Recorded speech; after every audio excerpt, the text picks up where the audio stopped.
Alrighty, hello, everyone. If you can see us, if you can hear us, it's Ryan and Andy. We're here, back. Or actually, for anyone that is coming in new, because I'm supposed to be doing better about this, we've got myself, Ryan Sheelander, and of course, the wonderful, incredibly handsome Andy Law. Oh, thank you very much, Mr. Ryan Sheelander. My name's Andy Law. It's nice to be back together. Actually doing the topic that we were meant to do last week. If you tuned in last week and you just saw my apparently handsome face beaming out at you across the YouTubes, we covered a bit of Ar-Ulric, not the stuff we're going to be covering today. We covered more the around-abouty information, how Ar-Ulric was written for and how aspects of his character were developed outside of what we're going to be discussing today, which is actually what has been written.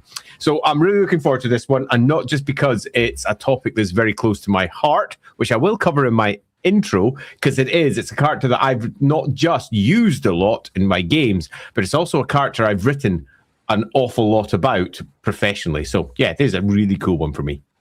Yeah, and a pretty important character if you're keeping up with all the things that are happening in the Total Warverse as well, of that while it's not guaranteed by any stretch of the imagination, because they could pull the rug out from under us, it's looking more and more likely that for the Lords of the End Times, the final faction is extremely likely, I would say, to end up being the Empire. And if they do the Empire, the only real major, like, full tabletop group they haven't done is the Army of Middenheim from the Storm of Chaos, which would have a certain Ar-Ulric figure in there, along with a lot of his cult, which hopefully... I bloody hope that's the case. That would be awesome. Yeah, that'd be awesome. That'd be enough to drive me back into the game again for a good bit, because I kind of love me a bit of Cult of Ulric action. They always make me smile.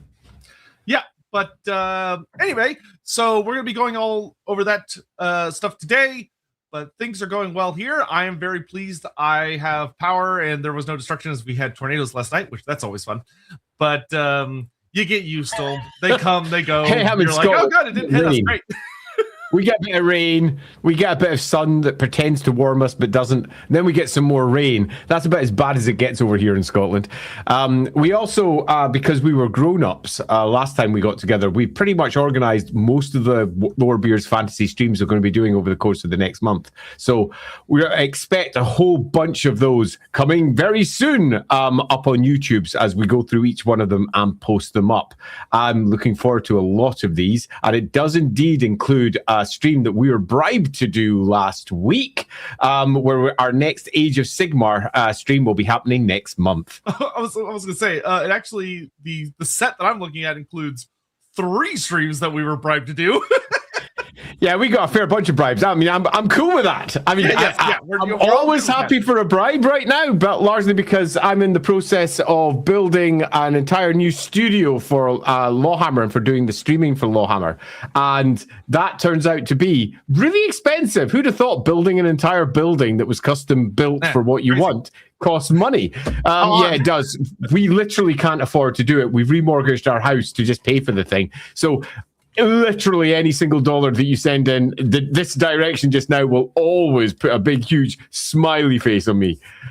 Man, I'm so poor. Yep, but, yeah, trust me, it's going around. But yeah, I think we've had enough time to kind of just ramble a bit, but we can get into things here. The only other thing I do want to note is, for those that are interested, I'll go ahead and say that this upcoming Wednesday, for those that do want to know what's coming down the chute. Oh, yeah, that's right. So for the 28th of April, me and Andy are going to do a stream that I think will be entertaining, but will also probably have a notable amount of bitching in it, which is that we're going to be doing a tier list stream on all of the Arcane Journals for the old world. Oh, I'm looking forward to this one immensely. Yeah, okay, so that's next Tuesday. You know, we've reviewed a couple of the Arcane Journals, a few of them, in fact, for the old world game. And we have been pretty scathing where we felt it needed to be said. We've also been complimentary where we thought they'd done a good job.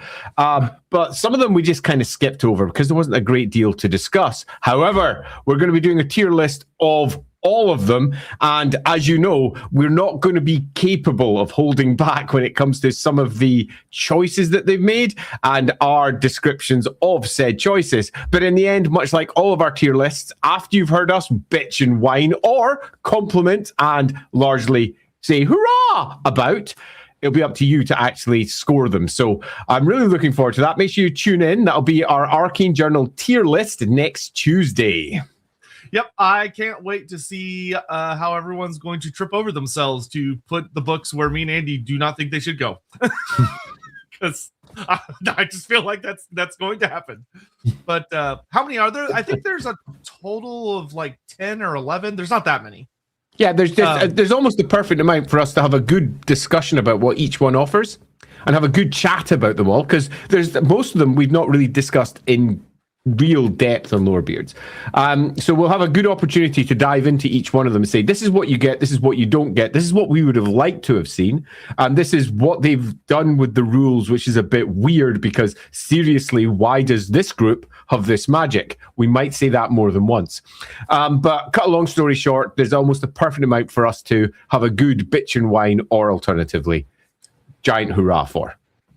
All right, so from there, let's go ahead and cover the super chats that have come in early, and then we'll get on into it.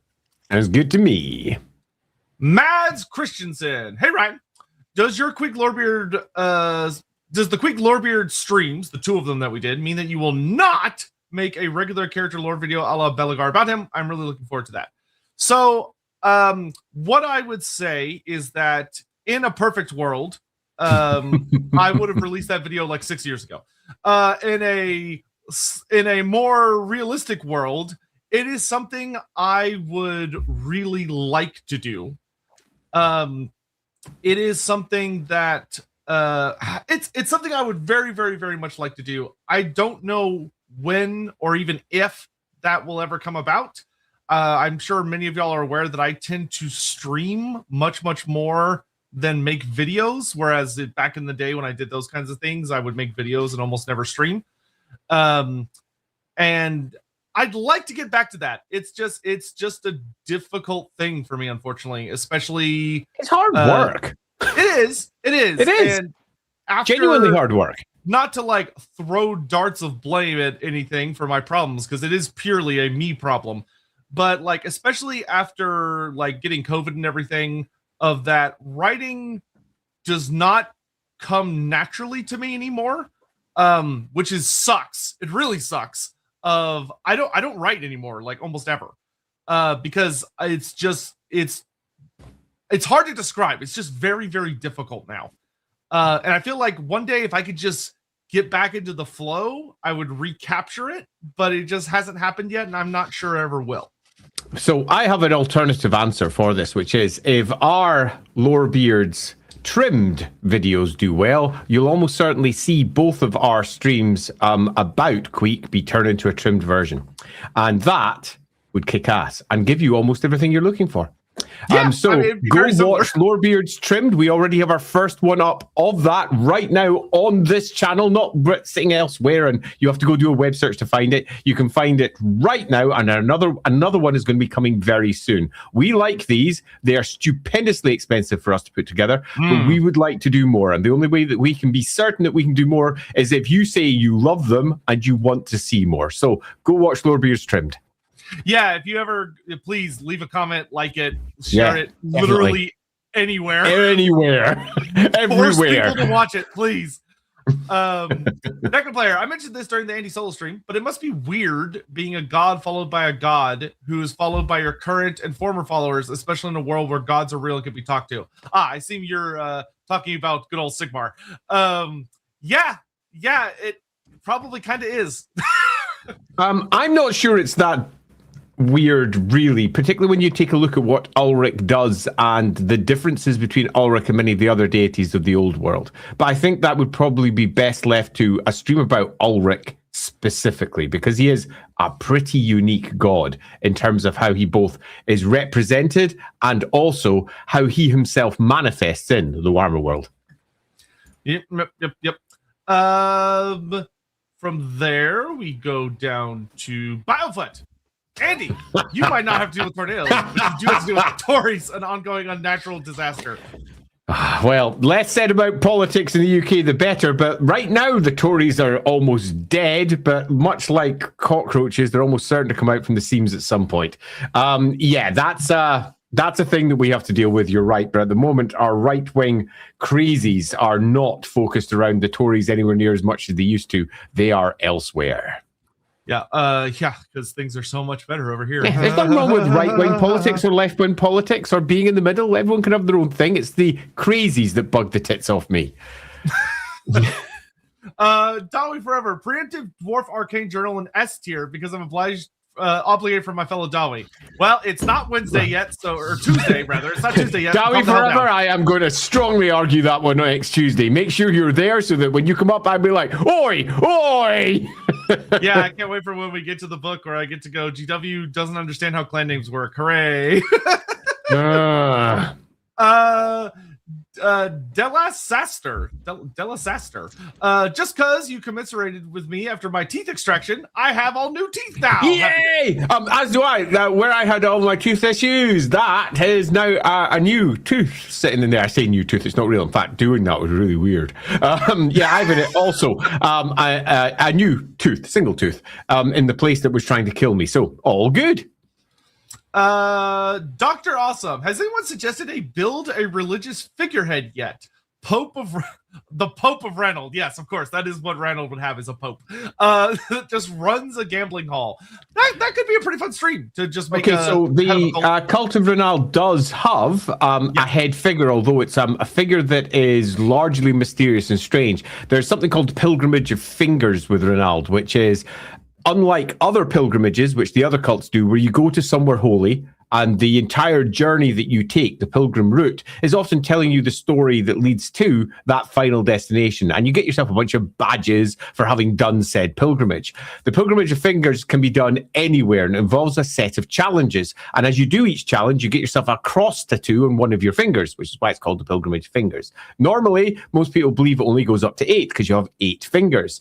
But there is rumors of a 10 cross individual who is also sort of the de facto head of the entire cult, someone who has a cross on each one of his fingers and his thumbs. So yeah, there is a figure that's the equivalent of the Pope of Ranald, and it is someone that as of yet has never been made. But there are also many figures that are peak Ranaldan that do pop up in various books, like the Altdorf book, for example.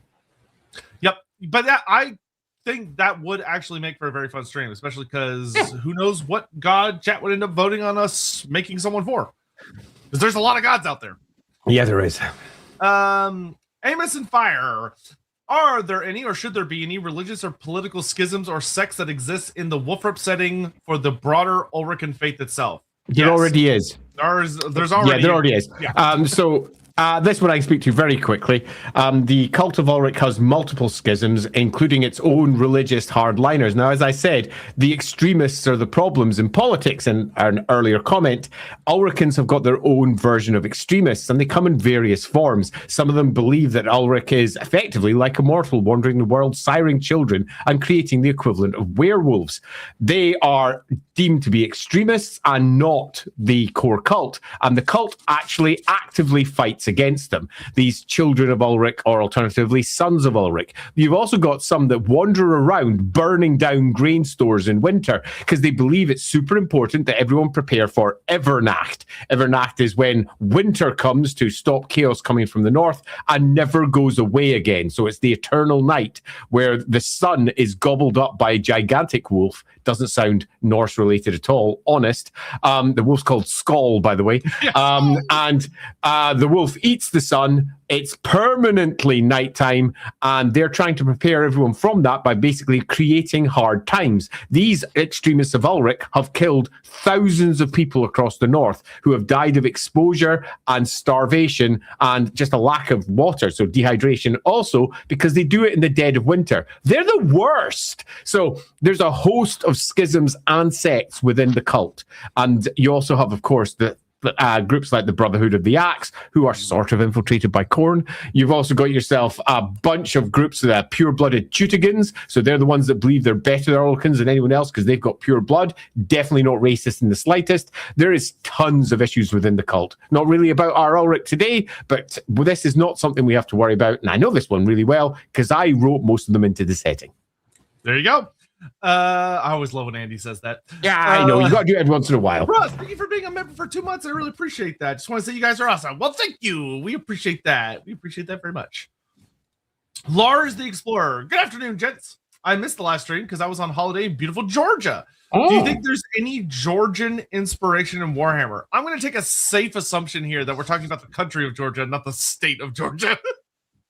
Yeah, totally. And the answer to this one is hardly any, because you tend to find that the vast majority of the writers that write for Warhammer are really, really deeply Western.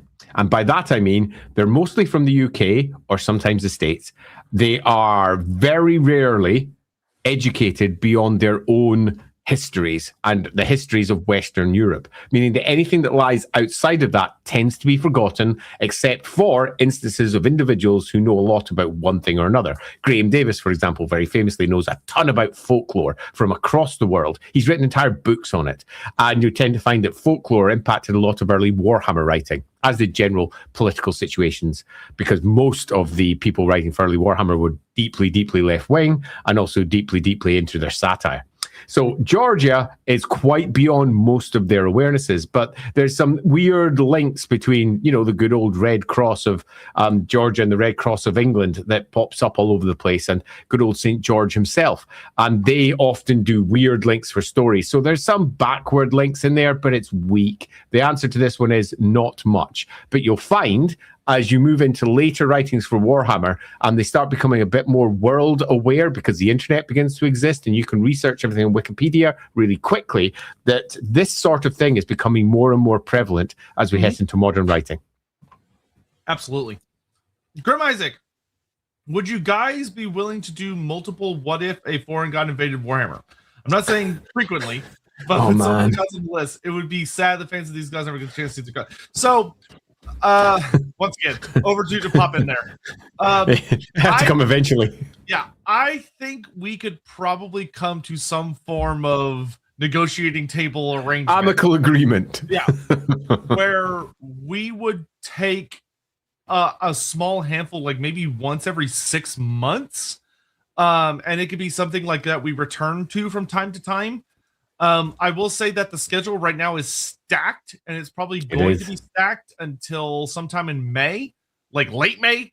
But I do have it on my schedule as something we eventually will talk about. I just can't promise when, as of right now.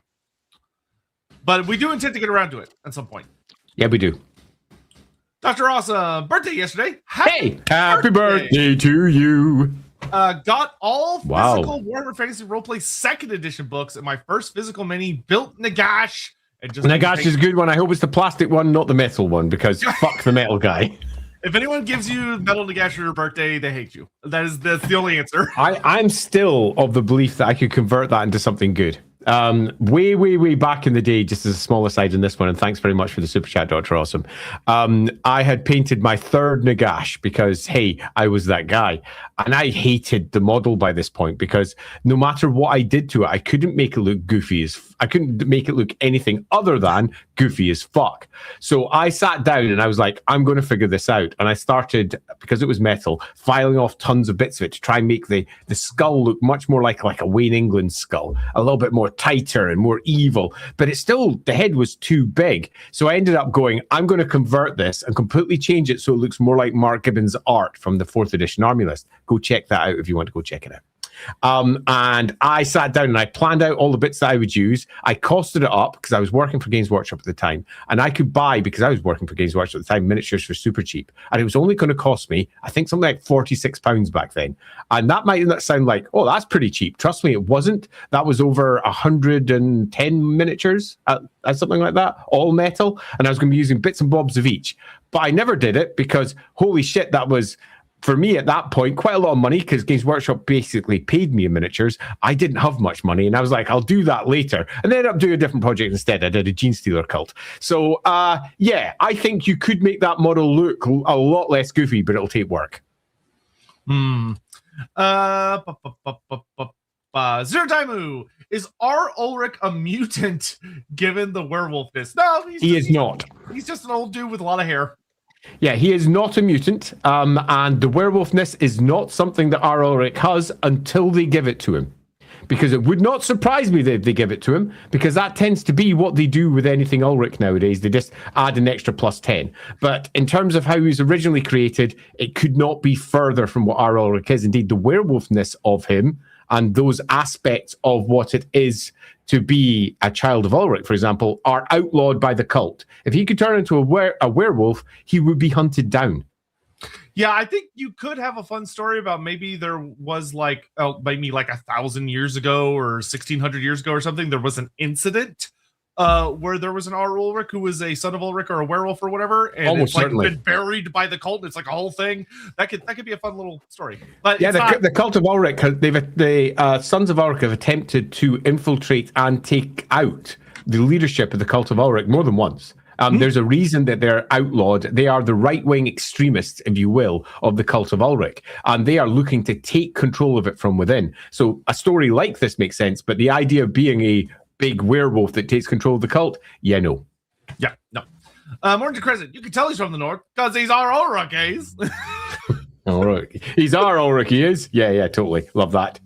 Parmesia, we know Sigmar is worshipped among some other people in some degree. In the other human empires of the world, what about Ulric?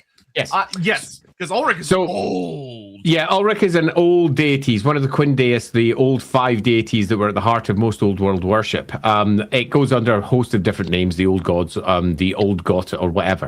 But Ulric worship has retreated further and further north as the centuries pass until we hit the modern times, where Ar-Ulric is worshipped almost primarily in the north of the empire and in parts of Kislev and in some parts of Norska. But shrines to Ulric can be found throughout the old world, and there are those who dedicate themselves to Ulric throughout the old world. So for all he's got very little influence in places like Bretonia, Estalia, Tilea, the Border Princes, et al., he is still a god, a recognized god of war, winter, and wolves. Winter is coming everywhere because winter is coming. So yes is the answer to this one. Yep. Stephen Lucas, Arcane Journal lore should represent function for battle rules, not magic tradition for most.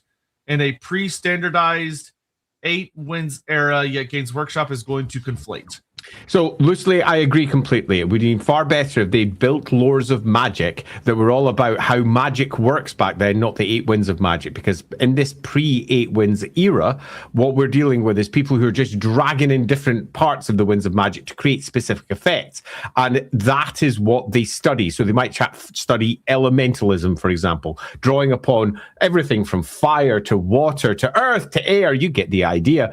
Pulling it all together because they're not using a single wind of magic. They're using multiple winds to create specific effects. That makes a lot of sense for building their lores of magic. Having said that, though, even at this point, the elves are using the 8 winds and building that up to high magic. Cathay is using the 8 winds and building up to their own equivalent of high magic. So the 8 winds also sort of need to be there, but the old world rules have attempted to simplify it all down, and they've sort of conflated stuff, and it's got really messy. It really feels like a new edition would be the best option now, rather than just trying to fix the mess that they've built.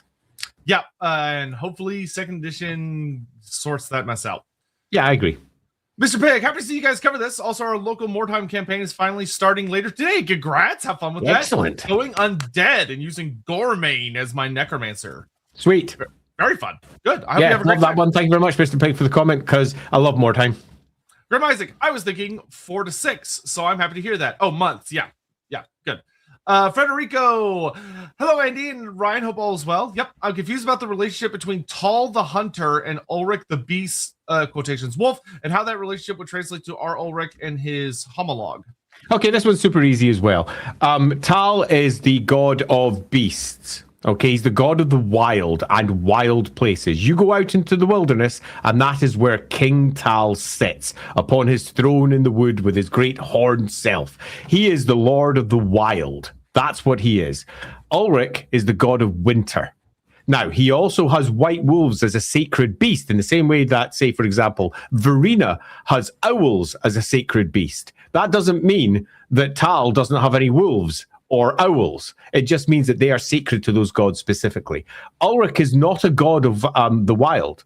Ulric is not a god of animals. Ulric is not a god of hunting in many respects, for although he hunts a lot, because he's a wolf himself in many respects, his character at least. So loosely, one is the god of war and winter and going raj, going totally mental, to use a good Scottish word there.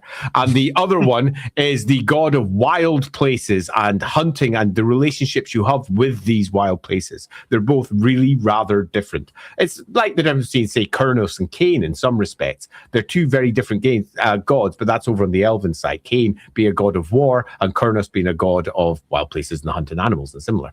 So yeah, they're very different. I think that it's quite clear what the difference is, and Ar-Ulric is a figure who represents winter and war. The wolf thing and all the wolves they drape themselves and all the rest is not a core component of who they are, but savagery absolutely is, because they very much believe themselves to be akin to the wolf. But not beasts as a whole. They're hunting beasts. In many respects, Ulric is hunting Tal, not the other way around. Yeah. All right, last one, then we got to get going. Hi, guys. Feeling good. Got accepted for a scholarship for a PhD. Hot damn. Nice. Going to head back to Africa to see Mommy Elephant, Big Rip, and Daddy Giga Chad. Eland, that is my profile picture. A mount worthy of an Aryan. Those are I got a little lost in the middle there, but that's very exciting. Congratulations. Darius, congratulations. I could not be happier for you if you tried, and I hope no matter where you end up, you have got very strong Wi-Fi. And because there's some parts of Africa where there isn't very strong Wi-Fi, and I hope that you're in one of the parts that does, because we'd miss you if you weren't here. It's very true. Right. But with that, I think it's time for us to head into our intro, isn't it? Yes, sir. This is a character that means quite a lot to me. So I am opening with a certain amount of declared interest. I have a declared interest. I like Ar-Ulric. I like the Cult of Ulric. And one of the reasons for that is that I have written a lot of material for both Ar-Ulric and the Cult of Ulric professionally in my time. But I've also played with these characters a ton, and there's a reason for that. And that reason is that Ar-Ulric has got a relatively long history with Games Workshop, but he's one of those characters that for most of its existence hid in the background. So I'm going to go in a slightly different tangential direction before I quickly dive into the history of Ar-Ulric so that we can understand what this character was like. Games Workshop, over the course of its many years, has created, I'm going to use a technical term, a bajillion characters. And these bajillion characters are often one book references or two book references that you never see again. And these characters often rise up for a single novel, a single supplement, a single computer game, a single something, and are never seen again. Sometimes, however, these characters gain a second life, and they unexpectedly get more. And sometimes they don't deserve more. And I'm going to give you an example of this so you can say, what the hell are you talking about, Andy? And I'm going to go to Total War. In Total War, you get to play a faction. And in that faction, you have a single character that sort of represents you wandering around doing shit. And as they were designing the game and choosing which characters to have, Games Workshop were quite limited in terms of options that they presented them to begin with. And we ended up with a couple of weirder characters getting chosen. And one of them in particular had absolutely no right to ever have been made a core focal character for any faction. And that was Hermann Gorst. He's just a minor character from a single book, Sigmar's Blood and all that nonsense. I'm sitting near the end of 8th edition. Should never have been given prominence, but he was used in Total War. And he got a second life as a character that everybody loved and used because they played with him. Now, for those who are big Warhammer fans, they were often going, who the fuck is this guy? Because many of them hadn't even read the book that he came from, because it was pretty obscure in Warhammer lore. They're like, what the fuck is going on here? What the hell's he doing? Why is he even a character? There are so many better. Where the fuck is Dieter Hellschnecht? Why isn't he getting used? Why are they using Gorst of all characters? What the hell? So they just didn't play him. But for the people who had zero interest in Warhammer's background, they were just playing a cool game, he often became their focal point. He was their route through to Warhammer. To them, he rocked because they played with him all the time. And Ar-Ulric sits in a similar slot in a way that you might be surprised about. So let me explain why. All the way back in Games Workshop's history, when Warhammer was getting put together and it was moving from just being a collection of, these are all the miniatures we have at Citadel, here's a world that you can play with all of those miniatures and any other miniatures you might have at home. We're calling it Warhammer. Here's the rules that work together for it. And we've reached 3rd edition now. We've got our own Warhammer world. We sort of know what it is. And then eventually 4th edition, where they consolidate all of the stuff they built into something that is the Warhammer we sort of recognize today. Back then, there was a game called Warhammer Fantasy Roleplay. We've discussed it a lot. And in its 1st edition, it presented a version of the Warhammer world that was sort of different to the one that was being built in the battle game.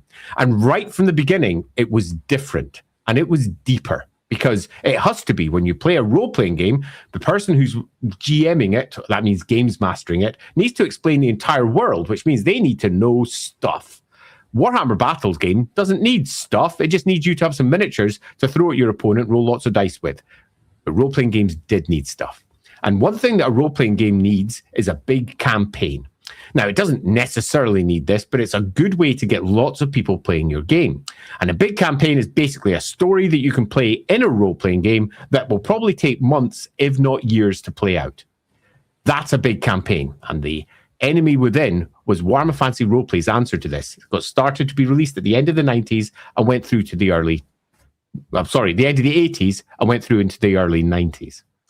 And in there, they detailed the Empire. The Empire had barely been detailed before that. You could have picked anywhere in the old world to set their campaign, because inside Warhammer Fantasy Roleplay core book, they described lots of different parts, Bretonnia, Estalia, all the places you know and love today. But they chose the Empire, and they changed the course of Warhammer's history by doing so, because they put so much detail into the Empire, many of which contradicted what was in the battle game, that everyone started going, wow, okay, we've got tons of detail, let's use this.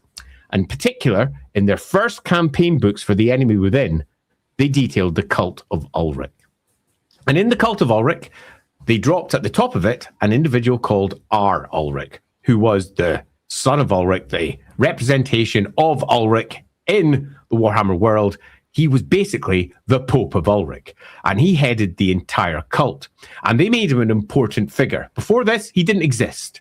But in the first Enemy Within campaign book, they said, here at the top of the cult is someone who is so important, he's equivalent to an Electrocount in the Empire.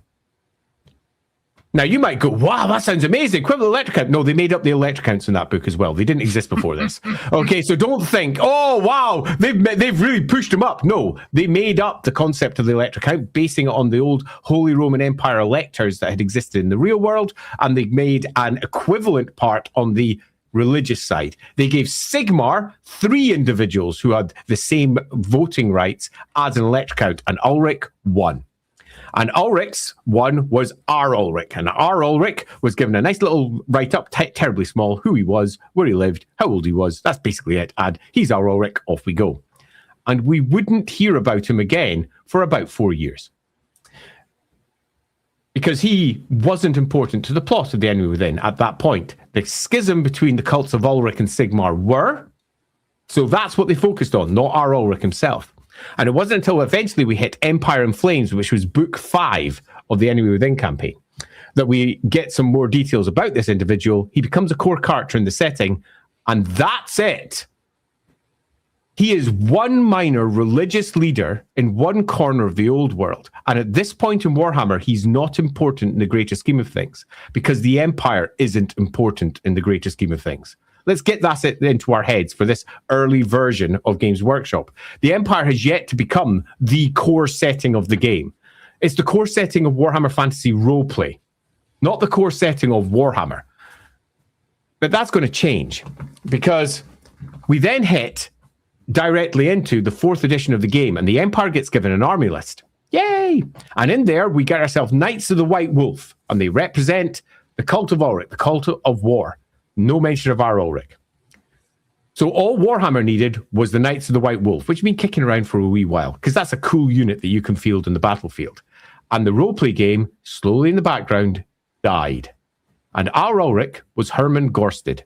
He was a single character that was used in a single campaign and was no use for anything else. He was gone. But, like Hermann Gorst, he was getting used by players all over the place. Why is this? Because a lot of people were playing Warhammer Fantasy Roleplay. And when you play Warhammer Fantasy Roleplay, what happens is you have to create the entire world, and characters that you think are important suddenly become central.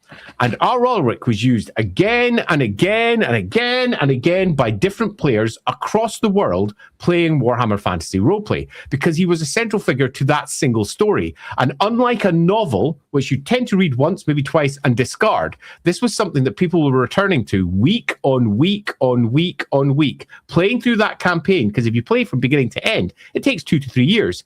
Lawhammer, the game where we're playing it, we're on our 3rd year right now and heading towards the end. That gives you an idea of how long it takes to play this. So they were playing with Ar-Ulric week on, week out for years as a core character. So whilst Games Workshop Studio largely forgot about him because he just had a tiny book over there, the player base and all of the fans were using him a shed load. Warhammer Fantasy Battle presented very few characters for the Empire. Basically, Karl Franz. Magnus the Pious was a character back then. Just as a small aside, yep. Emperor Magnus the Pious and Emperor Karl Franz, because that's kind of how it rolled back in 4th edition. They introduced Volkmar the Grim, and they changed the Pope-like figure that used to lead the cult of Sigmar and turned him into a warrior priest mega-god. Okay, they giga-chadded someone who definitely was just an old dude beforehand. And the battle game ran with that version of the Empire only. By the time we hit 5th edition, the Empire had forgotten pretty much all the gods bar Sigmar, and all of the novels followed suit. Occasionally, an old roleplay writer would write a novel and include extra details from gods that were largely forgotten by the main battle game. Occasionally, a roleplay book would be handed to, or a writer-to-be had some old roleplay books, and they mentioned Tal, or they mentioned Ulric, but Ar-Ulric was largely forgotten throughout the course of the 90s. He didn't exist. He was gone. To the point that as we hit into the early 2000s and the 6th edition of Warhammer's coming round, at this point, there was a legitimate debate amongst the fan base as to whether there was any god in the Empire anymore other than Sigmar. That sounds slightly alien to many people who look at the Empire nowadays, where it's back to very, very much a polytheistic situation. And the Warhammer battle game, the old world games, constantly referring to these other gods. But back then, that wasn't the case. There was legitimately a concern that all of fantasy roleplay had been written out of existence and that the battle game had gone in its own direction. Ar-Ulric had gone. And then things changed. Because in 2004, we got ourselves the Storm of Chaos book. And we've discussed the Storm of Chaos and the other summer campaigns a fair bit. But the Storm of Chaos was big, because the Storm of Chaos was written by Gav Thorpe. Gav Thorpe, who was not a first-generation writer of Warhammer, but a second, in that he had been employed, but at the same time as I was first employed to join Games Workshop. Gav and I discussed that when we were last talking. And Gav came in, and he brought all the things that he had grown up with back into Warhammer. And that included the Cult of Ulric. The Storm of Chaos was focused around a gigantic attack by Archaon towards Middenheim, because Middenheim was pretty much the core setting of much of the Enemy Within campaign, and it was the core city that had been designed by Games Workshop in the past. They had tons of detail about it. It was a great place to set a campaign. Truly great. And the roleplay game had completely dedicated so much work to it. Indeed, they wrote so much material that they split the Middenheim section into 2 books, the book about the city and the book for the adventure for it. It was originally just meant to be 1 book, but they just went to town on it. Nowadays, it's like 4 books. Yeah, quite. It's a bit mental. They had tons of material, and they cited the campaign there. And in there, the return of a ton of things that Games Workshop as a studio had largely forgotten and moved on from, at least as far as the fan base was concerned. The fan base were somewhat shocked. Many of them were delighted when they saw suddenly a bunch of Ulric models being created, and amongst those was a new Ar-Ulric model. He was not the Ar-Ulric that we got in the Enemy Within, who was basically a pope-like figure, an old man who led the cult of Ulric and was effectively a love rival for Boris Todbringer. And the pair of them were both having sex with the same woman. And again, if you caught my stream last week, we know that the cult of Ulric has got a chastity vow in place. So that big Ar-Ulric high priesty guy was doing something very, very, very wrong. He's breaking his vows. But that's part of the story that the roleplay game was showing. This was a new version of Ar-Ulric. He's the Ar-Ulric that came to epitomize what being the cult of Ulric was. And the entire cult was slightly spun in a different direction, where they said, yeah, Ulric, god of winter, war, and wolves, and they never stop. They're always fighting. Ar-Ulric at the top is basically like a general. He's got an electric position, and here is the Ar-Ulric of the era of the Storm of Chaos, Emil Valgear. And he got detailed. Not a great deal of detail, a nice little section at the bottom of an army list, because the Storm of Chaos presented a bunch of mini army lists for all of the armies that were important for the Great Campaign, and it was meant to be a worldwide campaign for all armies. So most armies got a little snippet in there somewhere. Well, a bunch did, not really most. A handful might be better. And that's where we got our Slayer army. That's where we, of course, get our Ulrican Middenheim army, and we get Ar-Ulric detailed. And all arguments that the Empire was no longer going to be polytheistic, that the idea of the Empire being Sigmar focused was all that we're going to use, kind of crumbled. And they went, oh, okay, fair enough. They're going back to what it used to be. And they took a ton of ideas from the old roleplay game, including the map from Middenheim, including all the districts from the old roleplay books, including most of the characters, and providing new versions of them, and said, this is what we are running with for Ar-Ulric. We'll be discussing that particular character during the course of the stream. That's what I was presented with when I started my writing for the second edition of Warhammer Fantasy Roleplay. My work in the first edition of Warhammer Fantasy Roleplay was largely just on the seams, but I was writing the religious book for the second edition of the game. And I had Gav's work, and I had the old work for Ulric, and I was told, make that modern Warhammer. So I did.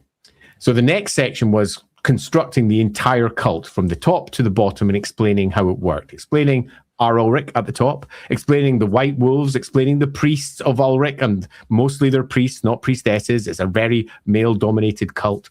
And explaining the core schisms and breaks and issues that that cult has. My job was to not just write that, it was to write all of their prayers, all of their details, how they worked with the other cults. I basically was the Ulric Sigmar Myrmidia guy in that book, plus the overall pulling them together guy for those parts too. Great job, enjoyed it immensely, and we reaffirmed exactly who Ar-Ulric was, drawing on both just the old stuff, but also the novels that come out since. Hammers of Ulric, for example, had dropped a couple of extra details about what the cult of Ulric was in it, which was a bunch of short stories that was written by, including others, James Wallace, who was one of the primary developers of Warhammer Fantasy Roleplay First Edition. No great surprise he was using Ulric all over the place there, because he was an old role player. Cut a long story short, I basically consolidated on the Ulric side everything that came before and added a bunch of extra details for what Ulric controlled, Ar-Ulric in particular, and what Ar-Ulric could field if he wished to do so. That'll become a component of what we're discussing also. That was in the second edition. As we hit the third edition, they didn't really do anything else on the roleplay side. And as we hit the later editions of Warhammer, the cult of Ulric may well have not existed. All of the Storm of Chaos was retconned. Everything that happened in it, they went, yeah, you know that stuff? It never happened. As writers of Warhammer Fantasy Roleplay at the time, that was a tough time because second edition was based on the Storm of Chaos. And then we're told, don't mention the Storm of Chaos because we've decided we're not doing that anymore. We're not, all the summer campaign stuff we're not using. So things like, for example, that great crown that was made by Ar-Ulric the Mad doesn't exist. And the Emperor never reaches 25, 30, or 40 because we're not doing those backgrounds. Warhammer rebuilt itself for its 7th edition, then later its 8th edition. And the Cult of Ulric may well have not existed. Was Ar-Ulric brought back as a special character for the Empire Army list? No. Well, the White Wolves, of course, a faction that were present in there. Not really. It's just knightly order nonsense. They're there, they're mentioned, and there's a few details here and there, but Ulric and Ar-Ulric is largely forgotten. And it would have been another example of one of those characters that Games Workshop brings in, forgets about, mentions somewhere, and is never mentioned again. But the end times. drops a few nice details for Ar-Ulric, drops in a few nice details for what Emil Valgear did. Yeah, I agree with them, the general. But as you know, our opinion of the end times is super, super low. And there's a reason for that. We're going to discuss that in this stream as well. It'll probably take us about a minute. There's not a great deal there, but the character was mentioned, which then left us with, as Warhammer fans, this hope that when the licensing groups took up the licenses, they would mention things like Ar-Ulric and the character wouldn't die. Total War was one of the biggest hopes for this. And at the point of this stream, it has yet to occur. But it very possibly might soon. Without licensees taking the cult in a new direction, we almost certainly will see very little about the cult of Ar-Ulric. The old world hasn't really focused on what's happening with a bunch of Minheimers. It hasn't really sat up there going, Ar-Ulric, and here's the Ar-Ulric of the day. One of the most influential characters that you can have in the old world has been forgotten about by the old world books and the old world armies. He just isn't there. There is no Ar-Ulric character. And you might go, well, that's fine. There's actually worse missions. The head of the cult of Myrmidia is by far a bigger, worse mission. That's for a different stream. But what we are at the moment is in a position where this is a character that has popped up in various editions of Warhammer and Warhammer Fantasy Roleplay and been mentioned in novels. And he's arguably one of the more important characters that the old world has. But he is, to a degree, forgotten.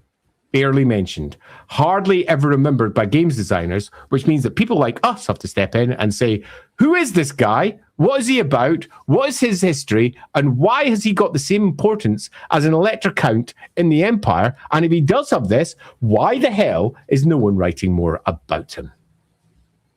Yeah.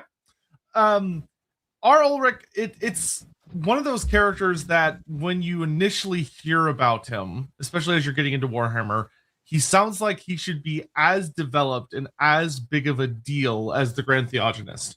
And because from an outside perspective, he is like they are basically equipped. They're equal to one another. But I'll put in one extra bit in here. They are differently powerful. Just to make sure it's clear.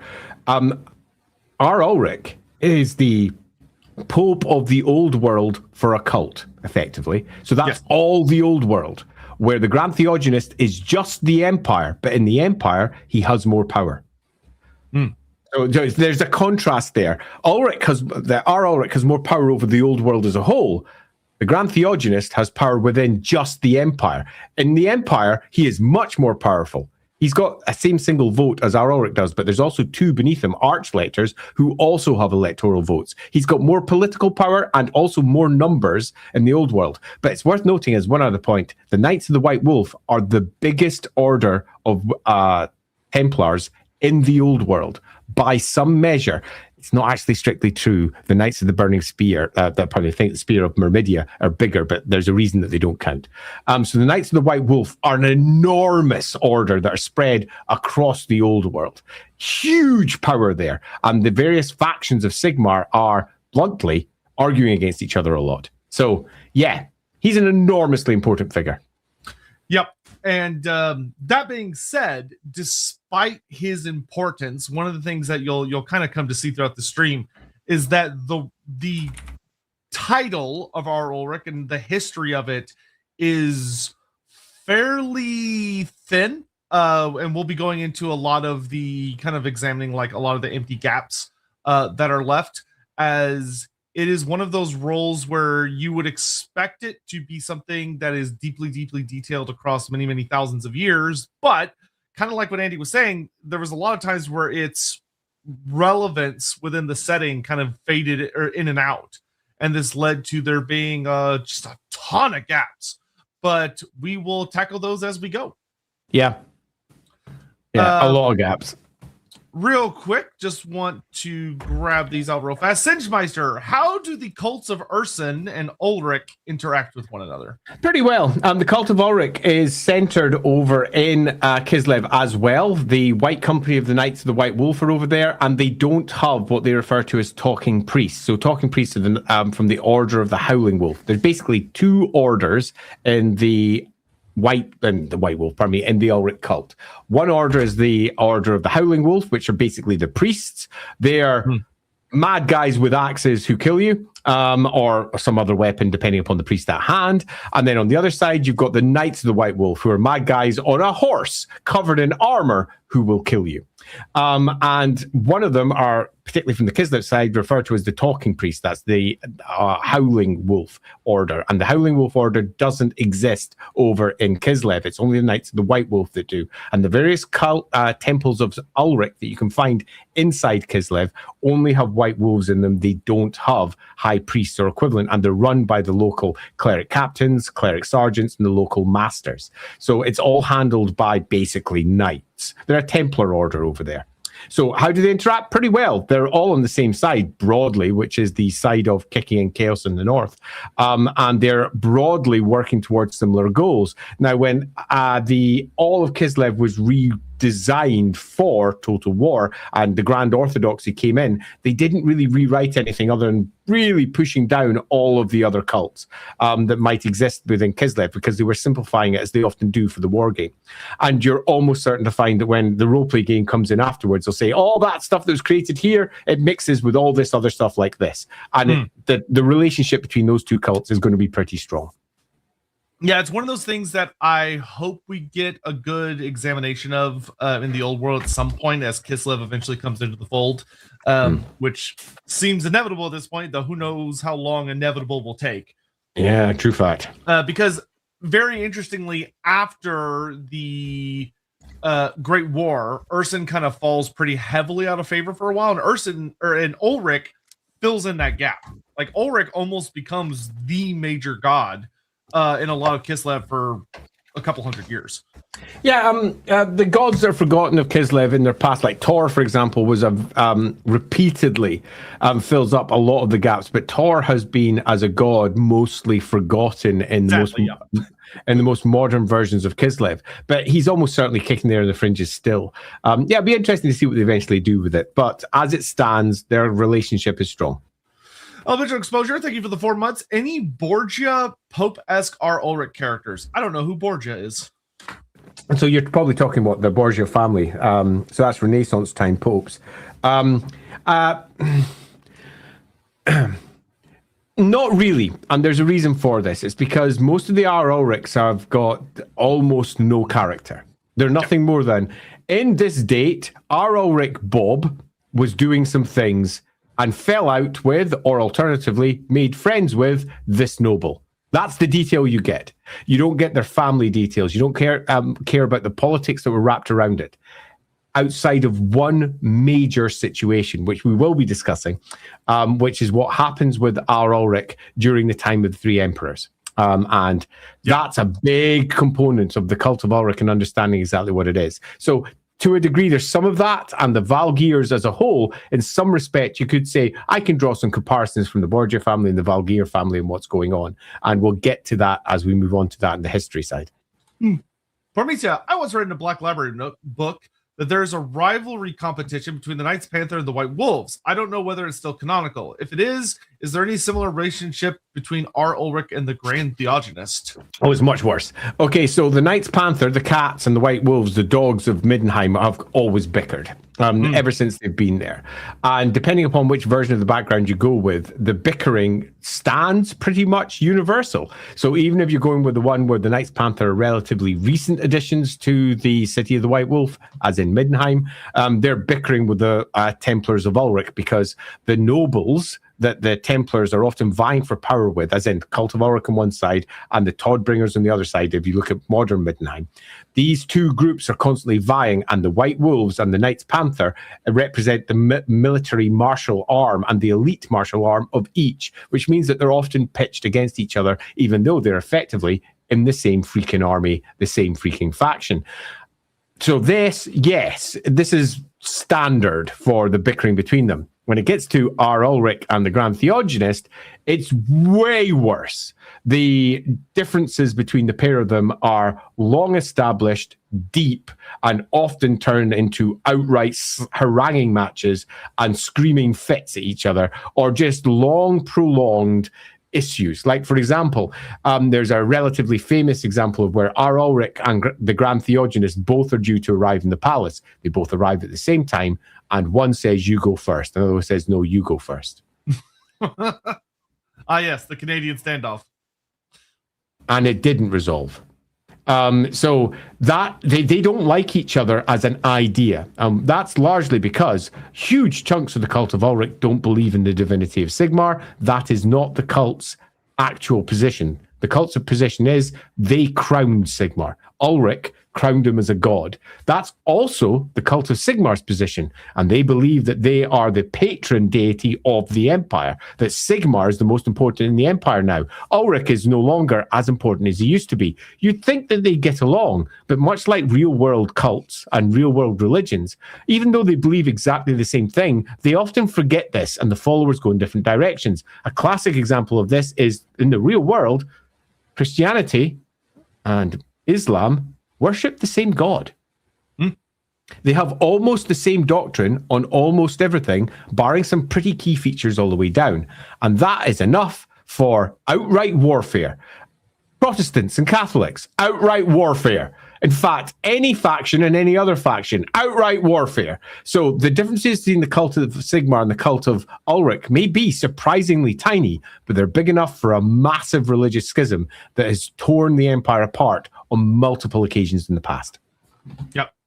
All right. So from there, let's get into some in-universe history with Ar-Ulric. Now, here's where things start off with an immediate bump.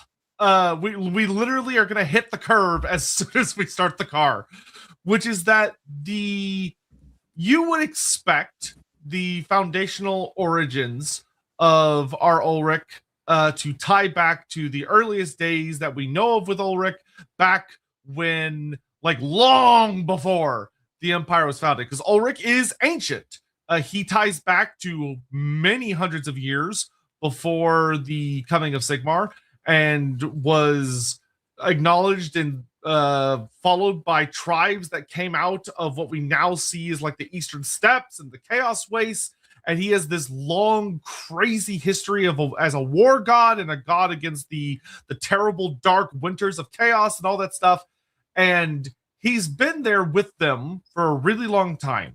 There have been priests of Ulric for a really long time, though we might not recognize the older ones. They might appear more like shamans than modern day priests, but they've been around forever.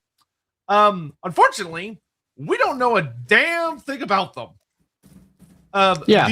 The first real high priest that we get a good look at isn't until quite literally, essentially, the time of Sigmar. Time of Sigmar.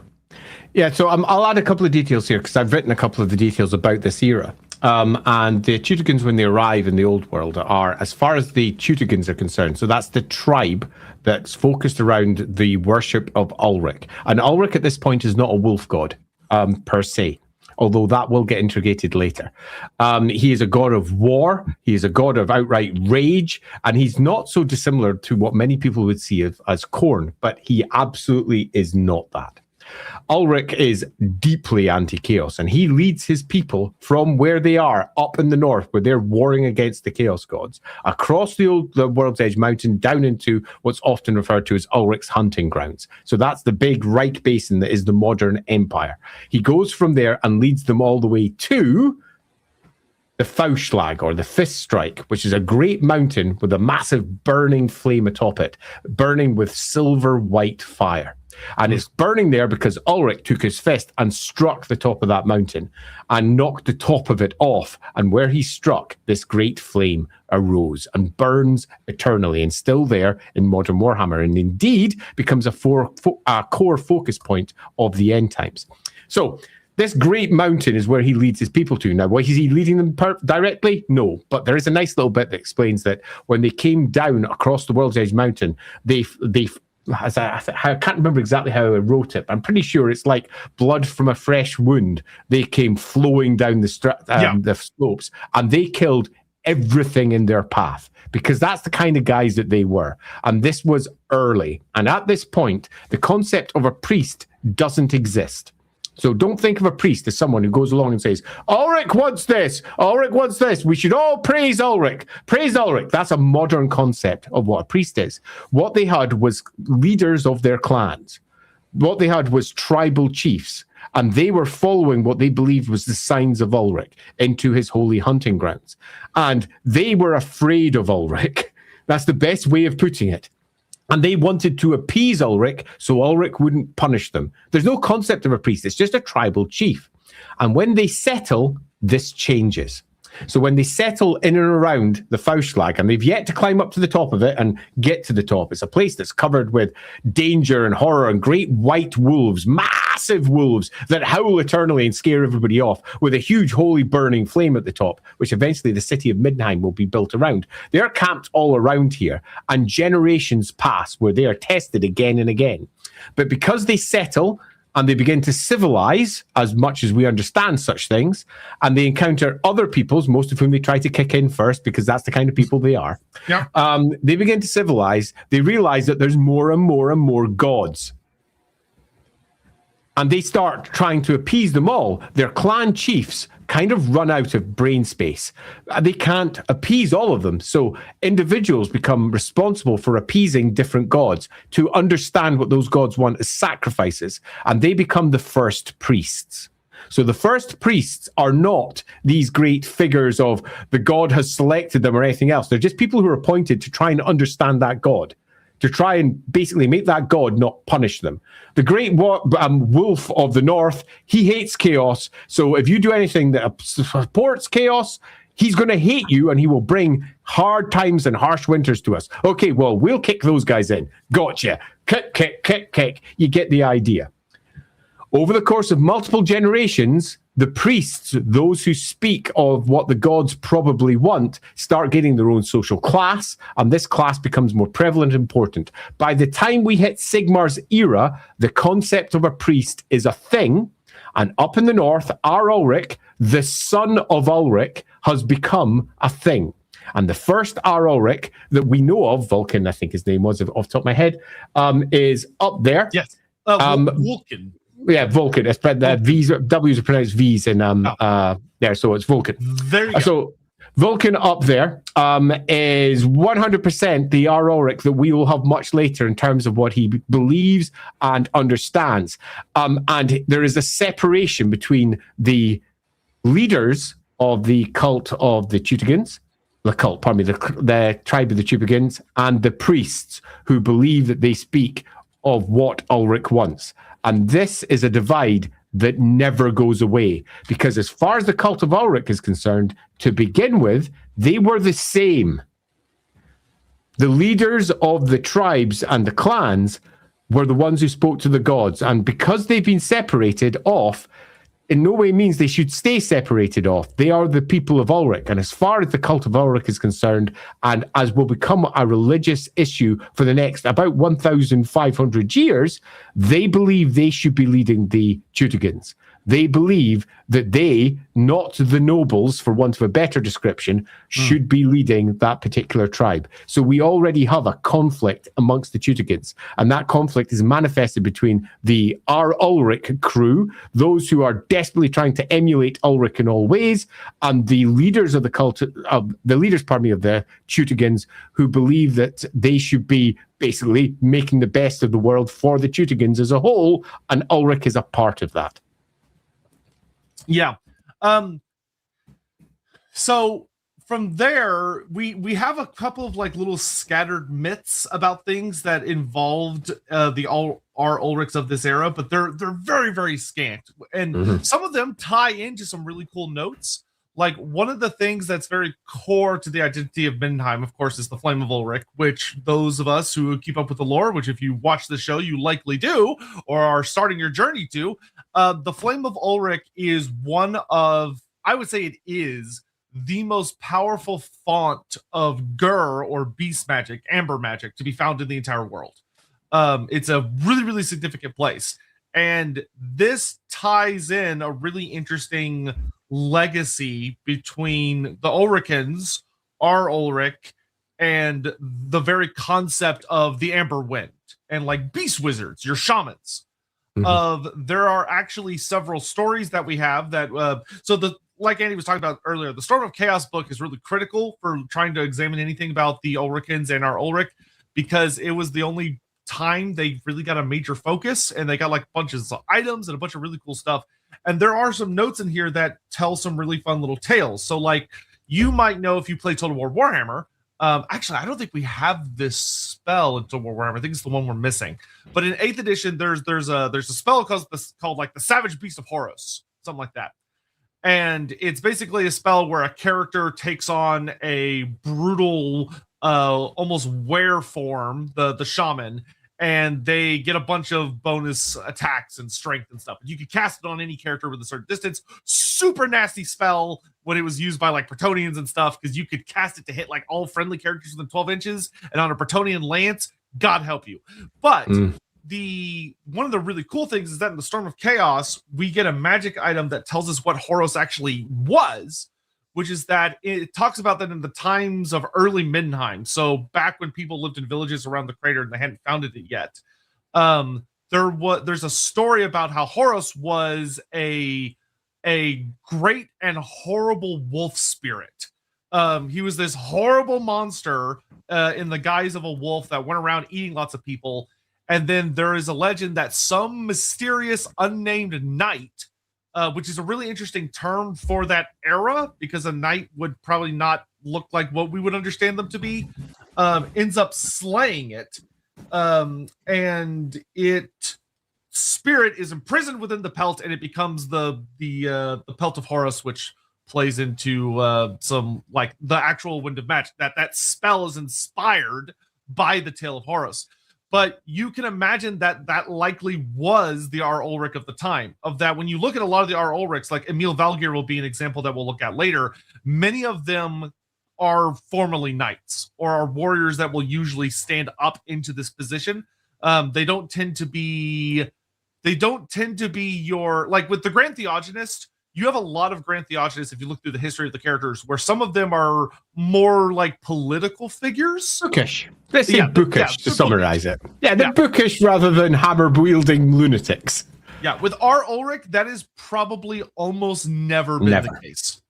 Yeah, to understand that, the easiest part to lay down the foundations for it is to look at what it takes to become someone that is involved with the cult of Ulric. It's really simple. You become an initiate. That's someone who learns about Ulric, and that happens whether you join either of the two orders. So whether you become a Knight of the White Wolf or whether you become a Howling Wolf, which is the clerics, you have to go through initiation, and the initiation is brutal and involves a great deal more teaching than many might realize. Almost all the knights and Knights of the White Wolf, unlike most of the knightly orders in the Empire, don't draw from nobility alone. They draw from anyone with interest in effectively Ulric's ways and doing what Ulric wishes. They're coming from mercenaries, soldiers, all sorts of backgrounds. And they go through initiation where they're taught to read and write. They're taught how to do speeches. They're taught how to fight. They're doing fights inside squares by each of the temples of Ulric every single day. They're basically taught all of the ways of Ulric, and that includes being both a Howling Wolf and a Knight of the White Wolf, because you have to be able to do both to get into the cult. And then when you pass initiation, you are then moved to one of the two orders, typically. Often it's very clear where you're going to go right from the beginning, and you don't really take to learning to read and write. You're not that bright. You're there for the fighting. You join the knightly order and away you go. Others are always going to be priests. It's very clear. But they're also taught to fight every single day. And from that point onwards, much of the teaching of the next set of initiates comes from the talking priests, the Howling Wolves.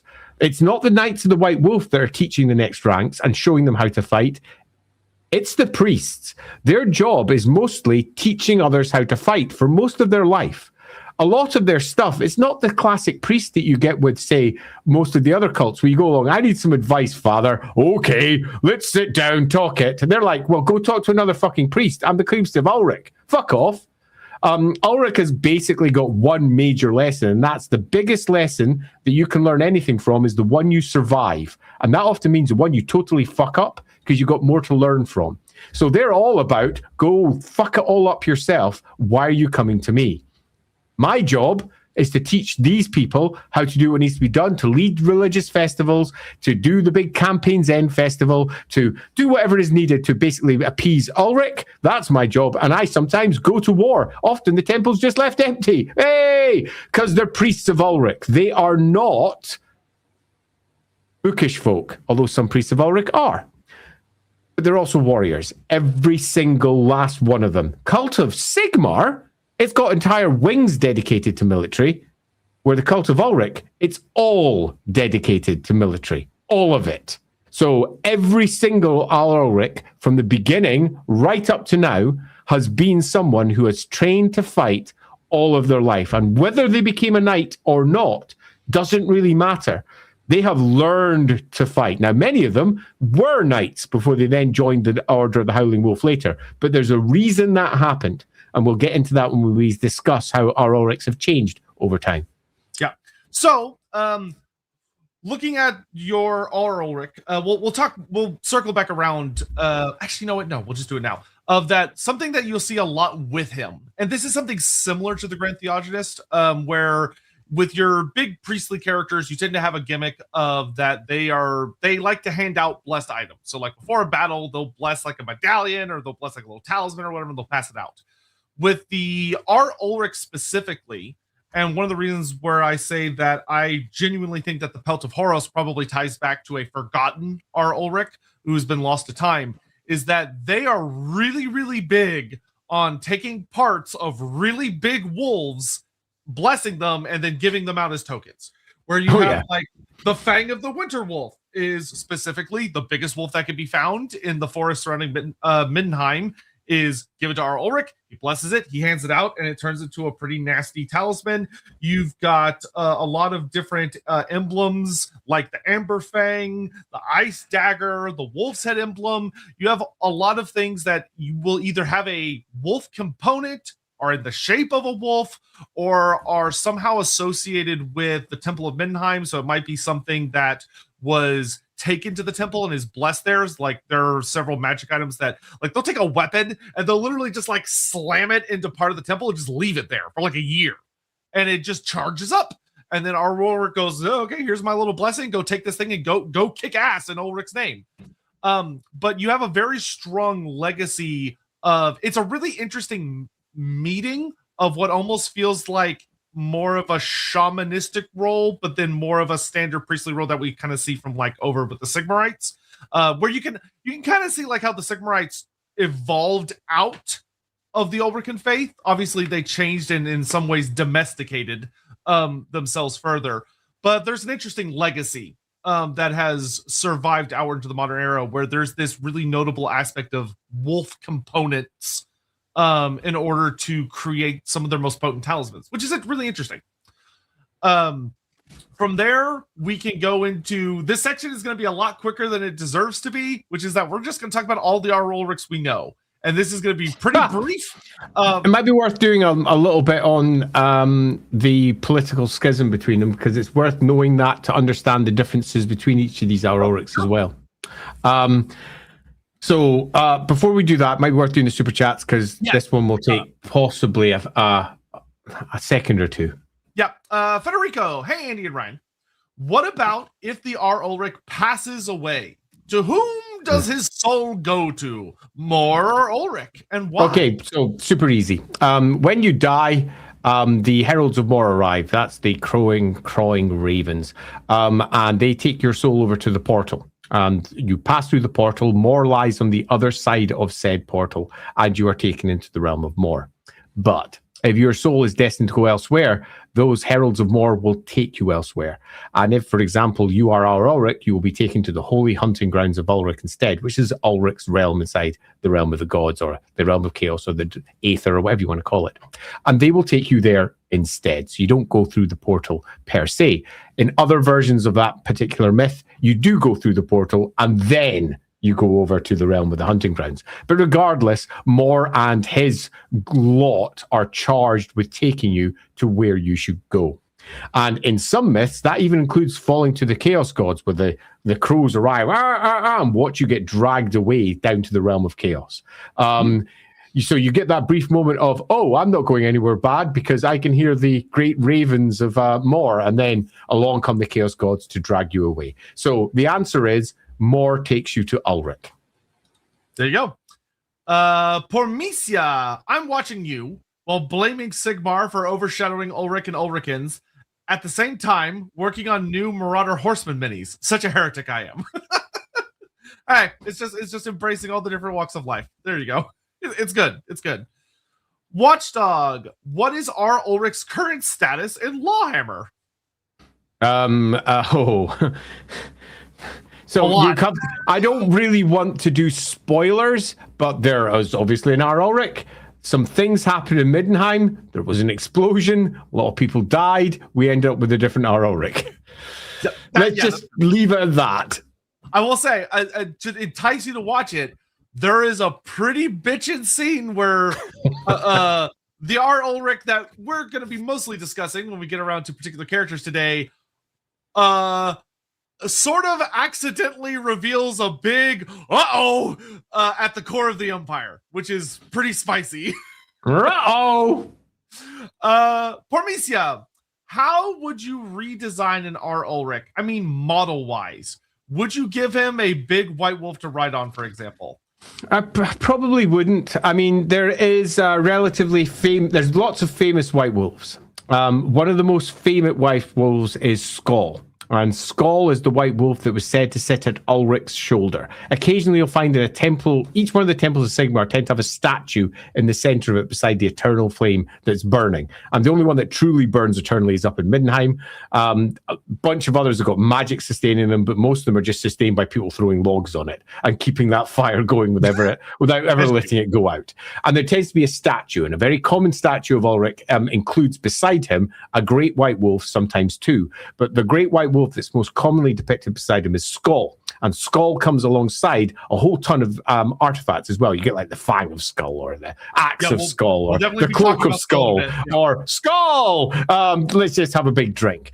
And this white wolf is said to be the key figure in what will become Evernacht, the Eternal Night, in that he will leave at some point Ulric's side, he will take to the heavens, and he will swallow the sun, giving us a permanent winter. So that at the north, where the great hordes of chaos come down from, they just hit massive snow forever, and it makes it exceedingly difficult for them to do their attacks. And according to Ulrican myth, Evernacht has already happened once before. It happened during the Cataclysm, and during the Cataclysm, it was one of the ways they held back, Ulric held back the great hordes of chaos in the north, and that was by great storms and other horrors up in the north. So I would be less keen to have him riding a white wolf, because that's what every fucker would do, and it's just not as cool as potentially having him beside a white wolf representing Ulric, if you wish to do a redesign like that. But it does make a cool fuck-off model. And the idea of putting that up on a big pinnacle with him standing above it with a big fuck-off axe would be really cool. Yeah, so I have a bit of a controversial take here, I think, for some people that are listening, that largely agrees with Andy's, but one of the things that you often hear with people when they discuss Middenheim is when they talk about like Middenheim like getting updated like in the old world and such, of like kind of aggrandizing it, you know, where they're like, well, we have demigryph knights, can't we get Knights of the White Wolf riding on giant white wolves? And the answer is yeah, you can. I don't know if that's the right answer. It would look badass. It would look undeniably badass.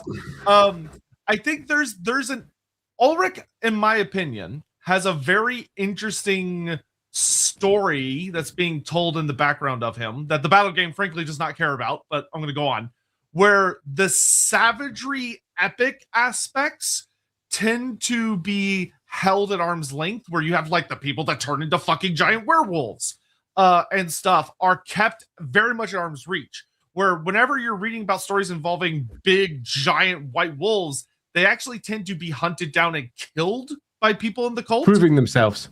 Yeah, as opposed to taming them.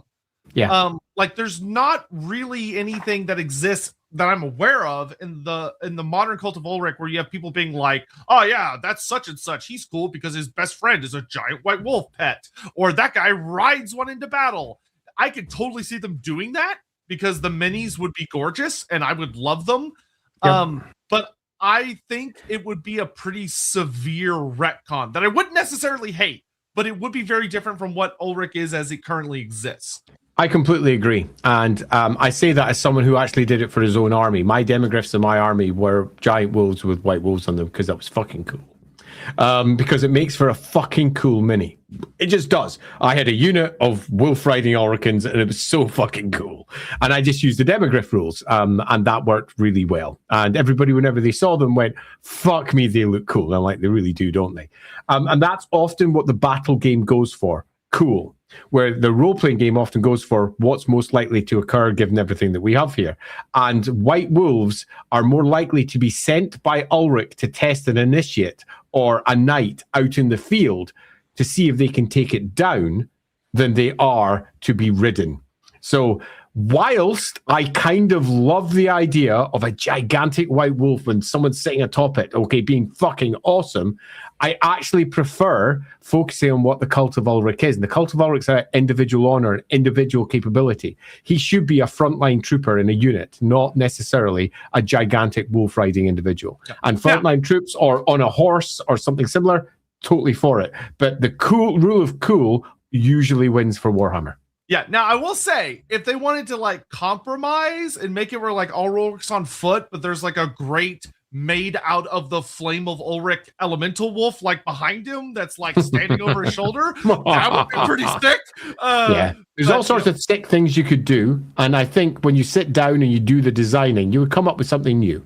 And you would look for, particularly for Total War or for Warhammer, to build something that really does just make you go, fucking cool, because that's what you need to get for those. So if I was redesigning the mini, that would be sitting forefront of my mind, even though everything with all of my instincts would be fighting against it. Yep. All right. So is that it? Yes, so we can do a particular thing that you've got to say. Reign of the Wolf Emperors. Let's go to the Reign of the Wolf Emperors. Okay, this is the time of 3 empires. Now, I'm going to very, very quickly cover this because we don't want to go into all of the long history of the empire. But loosely, way, way back in time, about 1,000 odd years ago, Empress Attilia has a massive problem with the emperor-to-be down in Stirland, as I believe it was coming out, and says, screw this. She's the Grand Countess of Talabicland and declares herself Empress Attilia the First, and we get the time of 2 emperors. A big war breaks out in the empire, and she handily hands the asses of anyone who attempts to take her out to them because she lives in a giant crater which is almost unassailable, and they, like idiots, try to assail her. She even sallies forth out of it when they're in a position going, as their armies are mulling around outside the crater going, well, what do we do? How do we take her out? What the fuck? She sallies forth and crushes the forces of the empire, declares herself empress, and then proceeds a campaign of warfare that goes down through the generations, taking Hochland, taking Ostermark, taking most of Ostland. We get 2 emperors with 2 empires, the East Empire and the West Empire, both of whom claim legitimacy, both of whom claim to be the heirs of Sigmar, both of whom claim that the other has done it wrong. Then came the Wolf Emperors. So the Wolf Emperors, basically the same, but up in the north in Middenheim, and they go, yeah, no, they have a massive problem with the Electoral Emperors, as they're often called, down in Altdorf and Nuln and Marienburg. So it's most commonly those cycling through southern those. wankers, yeah. Yeah, totally. They come up and they go, yeah, no, whatever. But actually, that's all just a setup so you can understand what happens in Middenheim. In Middenheim, we get a problem, a schism between the Cult of Ulric and what was then the Elector Count of Middenheim, Elector Count of Middenland, depending on your era, okay, who had just become the new emperor, Wolf Emperor. And this was the schism. Hey, you, Cult of Ulric, we don't like you having kids because you have too much power and you're going to create a dynasty. That's going to happen. You're going to create a dynasty that rivals us because that's what you're doing. And the Cult of Ulric, who had loads of priests and priestesses of Ulric, went, no, We're not going to do that. We're warriors. We're not interested in taking you down. For the last 1,500 years, they've been loosely advising that they should take control of Middenheim. And he's like, well, I'm the emperor, so fuck you. You're out my city. And he bans all Ulricans. Now that sounds pretty fucking extreme, because it was. Because the problem was that deep. Because the cult of Ulric were going to try and take Middenheim. And he gets them out, kicks them out. So they go with their tails between their legs all the way down to Talabheim, and they go, we've been kicked out. Can we join you guys? Hey, Attilia and all your families, and it's now the heirs of Attilia, but it's called the Ottoman Empire. And they're, can we come here? And they're like, yeah, sure, in you come. So the cult of Ulric now centers down in Talabheim. Now, that's a piece of information that a lot of people often forget. In fact, this is a long-lasting change on Talabheim and everything about it. To this day, if you go to Talabheim and you speak to the local watch, they're called the Dog Faces. And they're called that because they all carry a symbol of Ulric upon them. Because they were supported by and financed by the cult of Ulric in Talabheim. And when the cult of Ulric eventually, later on, leaves and goes back and goes, hey, Graf Heinrich, okay, we'll come back, okay? And he's like, the only way you can come back to your eternal burning flame of Ulric is if you swear to never, ever have children. Ever. And they're like, vows of chastity suck. We're Ulricans. We like fucking things. What the fuck, dude? And he's like, no, it's happening. This is occurring. You are either swearing vows of chastity or back to Talabheim you go, where you've kind of fallen out with everyone because, seriously, you're a bunch of warlike dicks and you fall out with everyone. And they went, okay. And from that point onwards, and right up to the modern day, almost 1,000 years later, the cult of Ulric, whenever you join in the Order of the Howling Wolf, so that's the priests, so every single priest, and that includes Ar-Ulric, because Ar-Ulric has to be a priest. The only way to become Ar-Ulric is to be elevated from the priests. So you have to join the priesthood, swears a vow of chastity, meaning that they will never have children, and they will never, ever create a rival dynasty to what in the modern day is the ruling Todbringer family. And that sounds great. 1,000 years of peace, right? It's not a problem. But as we'll discuss as we move on to the Valgears, who have been ruling the cult of Ulric now for several generations, it's not quite landed as they intended. So being aware of this is important because any of the Ar-Ulrics in the first 1,500 years or so, where we're aware of Ar-Ulrics, basically led a cult where there was almost as many women as there was men in the priesthood, and they had a largely male-dominated knightly order, the Knights of the White Wolf. And their cult was pretty earthy because they are one of the original gods. They don't have problems with sex. They've got no prim and proper vows of anything. They're basically fucking away, having children all over the place, having themselves a grand time. Then they fall out with the Graf, who's like, you're creating an entire rival dynasty. Get the fuck out of my city. And they eventually come back, tails between their legs, sometime later, and all have vows of chastity. Completely changes the cult. There's now hardly any women in the priesthood. There's only a few in Sudfast in southern Nordland and a few spotted around here or there. And they're not dealing with... I mean, there's a lot of men in that cult, and we all know what a male-dominated situation can be. It's one gigantic rugby club, okay? And it's not good. Choose your own sport of lots of men barging into each other a lot in your own local area. In the UK, rugby is the sport. And they are... Yeah, they don't necessarily treat others particularly well. That's the cult. And at the top is Ar-Ulric, who has sworn vows of chastity. So getting all of that in place as we go through each of these is kind of handy to be aware of. So let's go through the honestly rather pathetically small list of Ar-Ulrics that have been recorded, which once again, this is supposed to be covering at least 2,500 years, but realistically should be significantly more than that. It should probably be more like at least 4,000 years, but no. So we spoke about Vulcan earlier. So Vulcan is a little bit after Sigmar, where he goes on to, he basically is the guy that starts the big construction for or finishes, more than likely, the Great Temple of Ulric in Middenheim. The thing that actually surprised me the most is that we don't know the Ar-Ulric who was in charge during Sigmar's time. It's mental. It's actually crazy. The crowned emperor by him. Yeah. So we get an idea of how important Ar-Ulric is. The first emperor, Sigmar, was crowned by him. And do we have his name? Nah. Yeah, he's just known as the High Priest of Ulric. Yep. Great. Very descriptive. Thank you, game. Super handy. Yeah. So you got Vulcan. Then we skip ahead 1,000 years. Gosh, is it that long before we named another one? Yes. God. So who's it? Well, let me see if I can. Is it going to be the era of 1,000 years? We're probably talking about.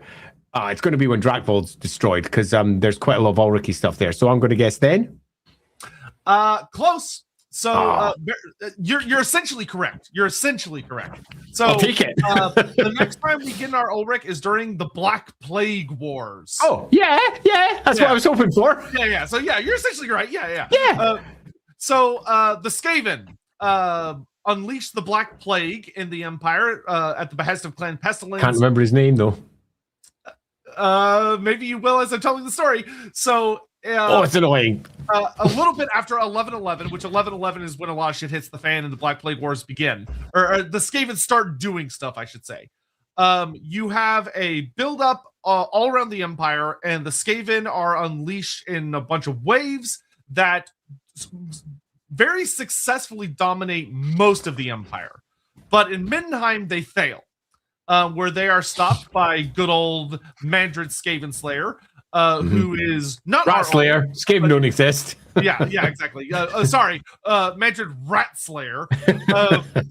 But the Ar-Ulric of his time is a man by the name of Bronstein. Bronstein, Christ! I wrote that into the Tome of Salvation. I should have remembered that. Yeah. Okay. I'm now annoyed. Now, the unfortunate thing about this story is that Bronstein, who is an incredible badass, literally defends the Temple of Ulric from the Skaven. So he was on the front steps, wielding the weapons of Ar-Ulric, going to town on Skaven, and he was successful, but he dies. He dies heroically. Is he really the next one? There's a gap of over 1,000 years. That's terrible. 1,000 years. I double checked. Wow. I didn't double check to show you how bad I prepared. So what's next after him then? Are we heading over towards Dieter Helsnick, maybe? I will say, the really sad thing is he dies, and we don't know who they elected after him. Yeah, quite. Dieter Helsnick's time after that? Because that's about the 1200s. Oh, I got one. Yeah, so about 90 years pass, so about a century, so probably one or two Ar-Ulrics. Very possibly 4 or 5. Good to remember that the Ar-Ulrics, it's a military position as well as a very powerful position in other ways. And about this era is about the time that they get given, according to at least one book, the electoral vote. So it's about from this point onwards that they get an electoral vote on and off at various points. It's worth noting, though, that in another older source, they had the vote all the way back at 300, because it was one of the first things they did very early when they were discussing it. But you got to love how books contradict each other. Should also be worth noting, because I don't think we've mentioned this yet, that for those of you that are curious, Ar-Ulric is a position for life. Yep. You do not retire, you die. Yeah, you die, and most of them die in the battlefield. Yeah, which is why a lot of them don't last long. Yeah, the next Ar-Ulric we have is actually a pretty big deal, a pretty significant one. So Hersher is the Ar-Ulric in the early 1200s. Mm-hmm. And he is a surprisingly big deal because he's around during the time of Dieter Helsnick. But the reason he's a big deal is because not only is he around and fights Dieter, he's the one that reveals Dieter for what he's become. So Dieter Helsnick, for those that are not super familiar with the Doom Lord of Middenheim, or Midland, is it Doom? Is it Middenheim. So the Doom Lord was once a very prominent wizard of the Wizards Guild and was a very well-liked individual. And he, in his pursuit of further knowledge and a bunch of other stuff, he runs off to Nagashazar, where things happen to him and he learns much. If you want a lot more details, we actually talked about him rather in depth. If you go check out our tier list ranking of the Mortarchs of Nagash stream, we talked a lot about Dieter Helsnick in that stream. We did. He's great. Yeah, when he comes back, he's a changed man who has a lot of horrible, dark, terrible knowledge that he is basically addicted to, and he is a big bad necromancer. I'd also like to bring up a comment because this is a different spelling. So Herrscher is indeed a title, like ruler, royal, whatever. But his spelling, as I recall, is without the C. So it's Herrscher. So it's more of a name than the alternative, almost certainly a name that derives from ruler or important individual, might even have been given that name almost as we want him to rule the cult. And I would kind of like that because it also suggests they want him to rule all of Middenheim. There's a little bit about that, particularly because I'm almost certain what the next one's going to be, because it's going to be the famous one who split the cult. How it's spelled. That's how it's spelled. Yeah, absolutely. So he ends up being the key figure that ends up discovering what Dieter Hellschnicht has become, and is rot basically at the heart of the Wizards Guild, which and then he fights him. He basically is the one that drives Dieter Hellschnicht out of the city, which would have been a very unpleasant, horrible incident, especially because Dieter did try and unleash some pretty ugly vengeance against the city. And he played a very, very key prominent role. It's one of those stories we don't have as many details as we'd like to. It honestly deserves its own Black Library series, if not at least one novel. And if we ever got that, if they hopefully use the material that was already written, then Herrscher would have featured as one of the very, very prominent characters. Yeah, he'd been front and center of that entire book. And in my own headcanon, and it is my headcanon, Herrscher is almost certainly a figure through his successes that manages to rally a great deal of love for the cult of Ulric amongst the people, which allows them to push forward hard for saying that the cult of Ulric should be ruling Middenheim. This is a headcanon point, but the next one that I'm aware of, and there might be one in between if I've ruined my timelines, but the next one I'm aware of is the one who's about to get kicked out of Middenheim by the ruling nobles. Is it the next one, or is there one in between? Correct. So 150 years passes. It's 150 years? Holy shit, I've got my timings wrong. After Herrscher. 1350s then? Yeah, about 1360-ish. Cool, excellent. So I actually very much agree with Andy that would line up well. You have Herrscher, who is the legend, the hero of Middenheim, who exposed the rot at the core of the Wizards Guild, which did cause a whole freaking thing. There was a lot of political upheaval because it was the royals that had been like, oh yes, look, the Wizards Guild, they work for us and they're great. Everyone's like, how could you not have known that there was all this horrible evil shit going on over there? But we get Krieger. Krieger. So Krieger is Ar-Ulric during the time when they get expelled. And he is the one that leads the cult over to Attila. Is like, oh, we're homeless. Let us in, please. And he sets up over there. The next, Krieger around 1360. That's 1360. Yeah. So again, so we've got that. That's about 1,700 years before the end times, and that's when the cult leaves Middenheim. And they are 1,200. Yeah, am I getting my years? No, you're right. I'm getting my times mixed up. So it's about 1,200 years. Pardon me. 1,200 years before the end times occurs, and this is them getting kicked out of Middenheim for almost 200 years, and it won't be until the Wolf Emperors come back, and part of the founding of the Wolf Emperors is a big deal with the cult of Ulric to return and to leave Ottilia behind. It's only 200 years. The thing that I have, they don't come back for a while. Yeah. Oh wait, no, you're right. Nope, you're right. Sorry, I was looking at a different note. Yep, you're correct. Okay, cool. I was like, okay, my headcanons just made something up. Yeah. So the next one is the only one we don't really have like a good time for. I have no idea who the next one might be. This will be fun. So this one comes from a cute little note in a White Dwarf magazine. That's why I don't know it. Dwarf magazine. Which one? Do you know the number? White Dwarf 304. 304. Okay, I own it, so I might go look that one up after. Yeah, so we have Bardolph and Bardolph, who was Ar-Ulric while they were in Telepine specifically, apparently received a very notable moment when one of the Arch Lectors of Sigmar, Arch Lector Koloch, attacks Telepine. He lays siege to it to relieve the Good Sigmarite luck. population. Of course. It's also worth noting, relieve Sigmarite population. What does that mean? It means that the Sigmarism is outlawed in the Attilian Empire. You're not allowed to worship Sigmar. As far as they're concerned, Sigmar is not what the electoral empires claim. He's their first emperor, and he should not be worshipped. Sigmarism as a whole is kicked out as an idea entirely. Banned. So relieving the local Sigmarites is an interesting term, which might very well be true, because there's going to be underground worship to Sigmar in a variety of ways, but it sounds like a gigantic excuse to launch another attack on the capital of the Ottoman Empire.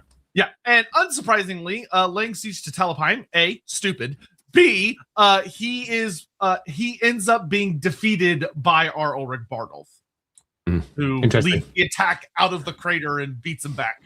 My name's Bardolph. Well, there we go. Yep. From there, we skip to this one's kind of fun. So he's mentioned a magic item revolving around the Banner of the Warrior True, but then in 4th edition roleplay, they actually gave a date on a timeline for when he was about. We have Ar-Ulric Serhart. Serhart, so cool. Oh, wait a minute, Serhart. I seem to recall popping him into a detail. That'll be Power Behind the Throne era. Yes, you are correct. Yep, because I was producing a lot of the early books and doing their commissioning, so I had to throw out tons of details to the writers. Make sure you include these things. Yeah. Serhart was one of them. So they tossed him around the year 1567 IC of the Imperial calendar.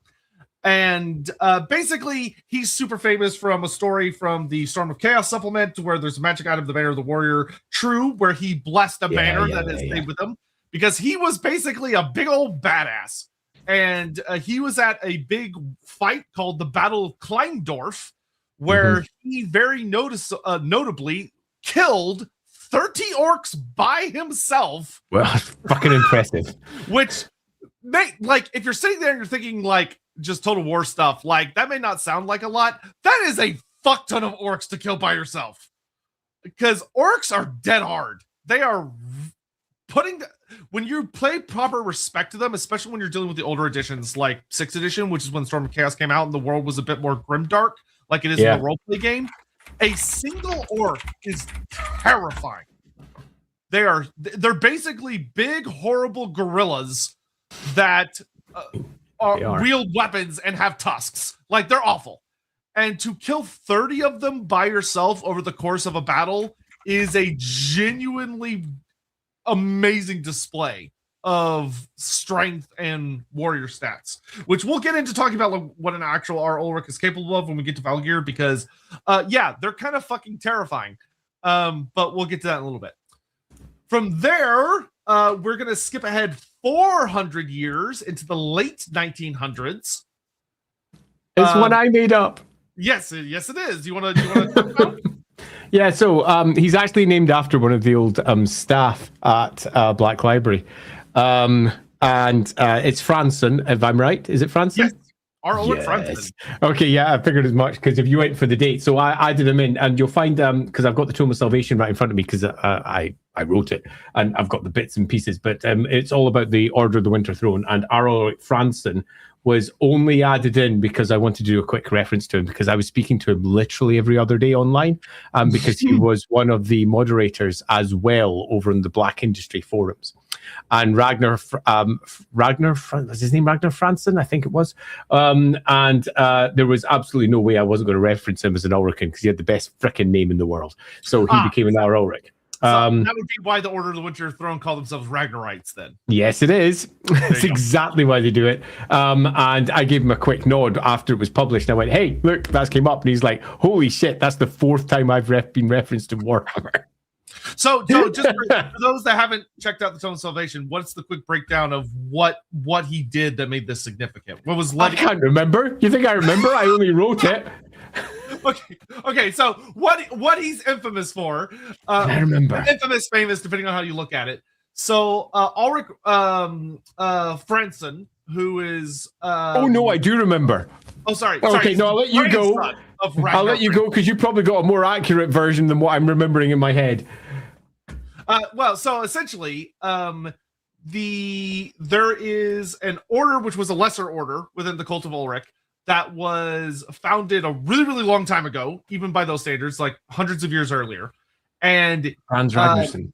yeah, all Ulric Franson basically accepts them officially into the Cult of Ulric, which was a bit of a whole fucking thing because they're tied to a tradition that follows that they follow Ulric in a different guise, which is Ulric the Snow King.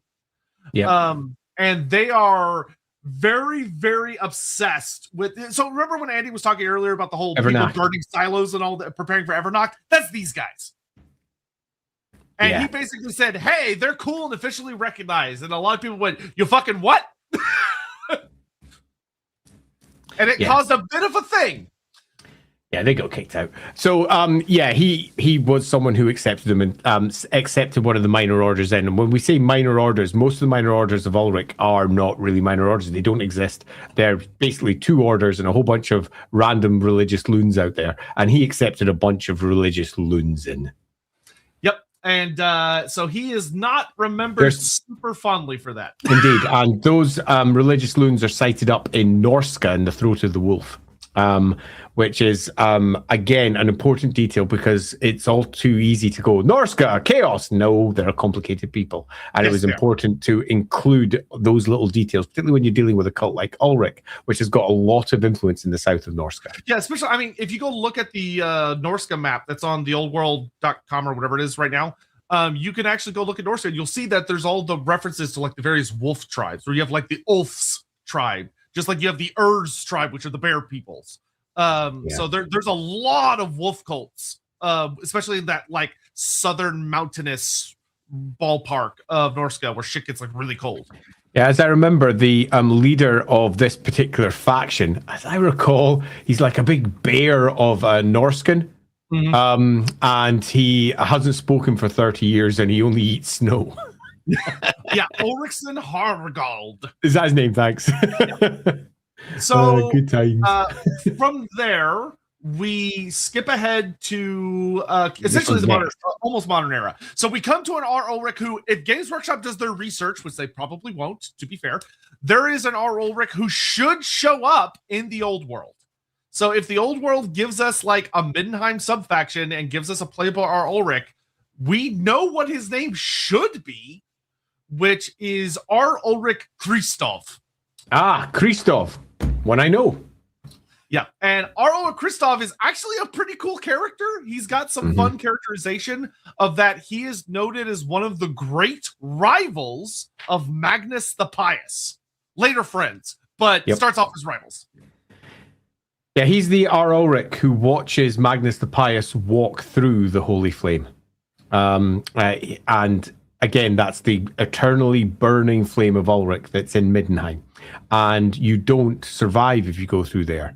Only one person has survived going through there, probably 2 if you include Ulric, who made it. And that's Sigmar. And then Magnus the Pious comes along, saunters through it and goes, "Do you believe me now?" And they went, "Oh yeah, fair enough. Yeah, okay, fine." And Kristoff moves from being someone who was his enemy and against everything he stood for, believing that the war that Magnus claimed was coming was basically bullshit and more southern nonsense being thrown around in an attempt to try and manipulate folk, and went and turned into a complete true believer, making him arguably one of the key figures of the modern empire. And 100% he should be in the old world. If they don't do their research, it's their own fucking fault. That's a character that's been mentioned both on the roleplay side and also originally, I'm going to say Gav Thorpe's influence. So we're talking like 6th edition Warhammer, because he pops up in a couple of the army lists from 6th edition as well. So this is a character that's established in multiple sources. This isn't just it's made by a licensor, we don't need to pay attention to it. It's come from the studio. And this is a character that they've already deployed in the past. It'd be a little bit like saying, we're just going to rename Magnus the Pious as Merlin the Pious. Please don't do that, old world. You've got existing characters. They're already out. Go for it. Yeah, I very, very much hope they remember him. Because he's even mentioned as late as 6th edition. Kristoff gets a mention in like a lot of books. He shows up in the Hordes of Chaos and Beasts of Chaos book as a notable rival to the Forces of Chaos, for a reason we're about to go into. Because then I think we might be hitting one I made up. Yeah, but we'll Kristoff. I want to spend just a little bit of a moment on him. That he would allow such a important story beat and focus for the old world, of that he is he's the great. The thing about Magnus the Pious you have to remember is that he's a man very heavily driven by faith. Magnus is a hardcore Sigmarite who starts off in a bit of he starts off down in He's hardcore blessed by Sigmar. Yeah, doesn't necessarily make you hard because he's a polytheist. I mean to say his oratories are very Sigmarite leaning. Very much. Agreed hard on that. Yeah, agreed. Yeah. And that makes him a very natural, Kristoff a very natural antagonist to him. Of that, what Andy said earlier, of that, if there was a character who, if Magnus was not what he claims to be, the character that would see through it would be Kristoff. And you can just imagine the news he's hearing coming up from the south of some guy that some people are saying is blessed by Sigmar and like miracles are happening around him, uniting the force. And he's like, this is just some asshole trying to become emperor. Yeah, I wrote this one specifically into the background for Magnus the Pious and Ar-Ulric falling behind him for this. It was all the way back again in the Tome of Salvation. And it's important because Magnus the Pious was preaching exactly as Ryan says there, largely the message of Sigmar. We must band together. We must work together as one people. We are Sigmar's empire. We must defend against the hordes from the north. And it's deeply unpopular in certain quarters of the empire. But Magnus comes along preaching this and is blessed not by Sigmar alone, but by all the gods. Wherever he goes, the other gods agree. When he arrives down in Marienburg, Manan goes, he's my man. Along comes Triton. When he's over in Talabheim, he goes, he's my man. And a great white hart arrives out of the forest and bows to Magnus the Pious. And it's similarly up in Middenheim. He gets to walk through the flame and not die. And that is astonishing. It's the ultimate miracle as far as Ulricans are concerned. Ulric has chosen this man. Super easy to say, thus, he's a Sigmarite because he's preaching Sigmar, but he's not. He's one of the truly polytheist characters that Warhammer in the Empire has to offer. All the gods bless him. And that's a pretty important individual. In some respects, you could claim he's in a similar spot to what Sigmar was, where Sigmar was blessed by multiple gods. Sigmar wasn't blessed by Sigmar. He didn't get his power because of Sigmar. He got his blessings because all the gods of the various tribes agreed that he was the best representative for them and that they should march down to Blackfire Pass. So, yeah, he's a big important character as far as both the Cult of Ulric and the Empire in its modern incarnation is concerned, because he's one of the primary supporters of Magnus the Pious and brings all of the North screaming to Magnus's side, whether they wanted to be or not. Yeah, and his story isn't in there. He plays a very key role in the war at Kislev because he is the one that he joins up. Like, he's Ar-Ulric. He fights in the war for Kislev. I can't remember if he ends up with the knightly force that goes to Prague or if he stays with Magnus's core group. But he does play a very big role in the battles of Kislev, where him and Magnus actually develop a core friendship that lasts after the war. Yep. He's great. Love Kristoff. Yeah. So please, God, GW, don't forget he exists. And from there, we are on to Yarrick. Yarrick! Yay! I like Yarrick because I made him up. So Yarrick is made up for a specific reason. And he was built because we wanted to show that the political divisions that had sat in Middenheim could be represented in another and interesting way. And that was to show how the attempt by the ruling families of Middenheim to stop dynasty building on the other side had failed. And how did it fail? Because the Valgears got around it. Now, the Valgears are one of the most important lines in Middenheim already. They're effectively nobles. And the Valgears had found an easy way around controlling the cult and getting a dynasty in place. How? They joined the Knights of the White Wolf and then quit out the Knights of the White Wolf when they were in their mid-30s and joined the priesthood. By the time they were in their mid-30s, they'd already had their kids.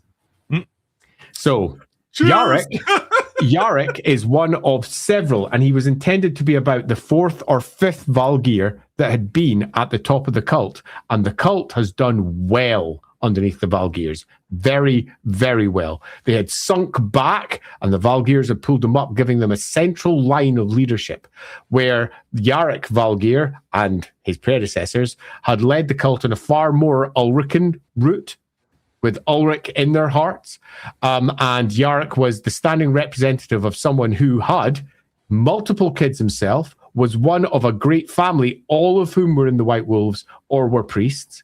His father was a priest, his grandfather was a priest, his great-grandfather was a priest, and they'd all also been White Wolves. They are integrated and completely working within the cult of Ulric in Middenheim. They are pure-blooded Teutigans, which means that they can trace their family right back to the first founders of Middenheim, and they have very carefully married throughout the course of that time to only Teutigans. And this matters for the cult of Ulric because they're white supremacists. All too many of them are Teutigan supremacists. They believe they're better than anybody else. And this pure-blooded Teutigan line has existed for a very, very, very long time and has found a way to get itself into a position that, using the rules as they stand, they can still get their dynasty in place. And they have successfully done so. And they are a primary antagonist to the Todbringers come the modern era. They do not get on with them at all, to the point that Yarick, who is a character that was taking off of an older Ar-Ulric in the first edition, is basically a love rival of a woman who is in love sort of with Todbringer on the other side, Boris. And they're basically arguing over a woman. That's how petty it has become. And to make matters worse, Yarick's genuinely in love with her, which, it's just uncomfortable, man. He's not supposed to be doing that. He's not supposed to be doing that in the slightest. And that's fun because it makes for a cool story. And that's largely where Yarick is. And he will eventually be replaced by, depending on exactly which part you go with, let's just say his relative. It's not his son. It's his father in one version, and it's his uncle in another, which is really fucking annoying, which will be Emil Valgear. Yeah, I think there's even a weird source that I was looking at that says it's his brother, and I was like, those two are not brothers. Yeah, quite. But Emil is older than Yarick. That's the thing that is certain. He can't be his son, because just look at his fucking art. It's the art that you'll find on the thumbnail for this, which is Emil Valgear. It was the art that was created for I think that might have actually been created for the card game rather than for the battle game, although it might be inside. Is it inside Storm of Chaos? I can't remember. No, just his miniature. He didn't actually get just miniature, yeah. So his miniature, he's an old man. Yeah, he's an old man. And Emil Valgear is chosen to be, after Yarick dies, his replacement. And he's an old man. He's much older than Yarick, who is either his son or his nephew, but he's not his brother. Yeah, so focusing on Yarick just a little bit longer, of that Yarick, so if you ever have the privilege, I think it's a genuine privilege, even though for your GM, when they get to this part of the story, it probably becomes borderline torture. Oh shit, it is marked as like younger brother. Fuck me. I've gone and looked at the book. Yeah, so if you're playing through the Enemy Within, which of course is a really, really fun campaign, I highly recommend anyone play through it. Or if you are not interested in playing through it or don't have a group of folks to play with, because it's a long campaign. Like, I'm going through the Enemy Within, and we've been going at it for at least 2 years, and we're still only in part 3. You can go watch Lawhammer, where you can just enjoy consuming it with, of course, lore expert Andy Law. And of course, there are some notable differences than the version you would probably end up playing through. And by notable, I mean a fuck ton, but it's a wild ride. And Yarick is who you will be dealing with when your party gets to Middenheim. I'm just looking at the story they eventually went with. It's not the story that we sent them, so that's interesting. Yeah, I think he survives in the prison. Yeah, he survives, and assuming that he doesn't die in your version of the game, which he very well might. But assuming he survives, he does something which can't happen, and that says he walks away. Yeah, he literally does the thing that we said earlier he's not supposed to do. But to be fair, that could make for a very spicy story of I like it. There's that. I still remember so for those of you that enjoy YouTube, you may know that YouTube Shorts has a funny phenomena where somebody will just start uploading like clips of a movie, like clip by clip by clip by short, and it'll just randomly start getting recommended. So it's the one with what's his place that played Hannibal Lecter in the old movies. Okay. Chatting Anthony with Hopkins. Is it that Anthony one? Hopkins. It's him and this other actor both playing popes. And basically, Anthony Hopkins is the Pope wanting to retire, which they're like, you're not allowed to. And he's like, well, such and such Pope did, because when he became Pope, his first edict was popes can retire, and I quit. that was what he did. So Yarrick is a very fun figure to explore for your roleplay games, especially because he is someone who ultimately, and Andy, feel free to correct me if I'm wrong on this, that he is a man who in the pull between one's own humanity and your own story of your life and the responsibility of an important title and a representative of a god that you inherited, for him, he very uniquely, the story of him as a man is what wins out, not the story of him as Ar-Ulric. It's really interesting as well, because it's not the story that we intended to originally do. So as it was handed down, I mean, he can very well die. He very likely will quite. die. The aim of Yarrick was to actually be pretty much a personification of the differences between the cult of Ulric and the ruling nobility. And when it comes out eventually that he's been breaking his vows, he was meant to basically double down and go, fuck you. What are you going to do about it? Yeah. What are you going to do? Is also a version you can run. You don't have to do the printed version. Totally. You can do your own shit. And that doesn't happen in Lawhammer either, it's worth noting, because we have events that go in a very different direction. He doesn't make it that far. He does not make it. But he was meant to go, fuck you, and it was meant to be a part of building towards the enemy in the Empire in Flames. The Empire burning down because the cult of Ulric splits over what they see as a very real grievance. This entire political nonsense that has caused the vow of chastity is bullshit, and we don't agree with it. With those who said, yeah, but he broke his personal honor. Yeah, that's what I love about what Yarrick represents, is that he is the whole bullshit that vow of chastity, that was a Chekhov's gun that has been waiting to fire for hundreds of years. Totally. And Yarrick is when the trigger gets pulled. Yeah, and he's also a member of a family that's building a dynasty. The whole thing was meant to basically be a huge representation of the political fallout between both sides, and then allowing you as a group of players to play through the ramifications of that choice from 1,000 years earlier, and how it still impacts the Empire to this day. And it was meant to blow up. And why was it meant to blow up? Because if you don't know the story of the enemy within, and without doing a spoiler, there's a big bad guy that's really big and bad who has been planning for the last 1,000 years for it to blow up now. Yes.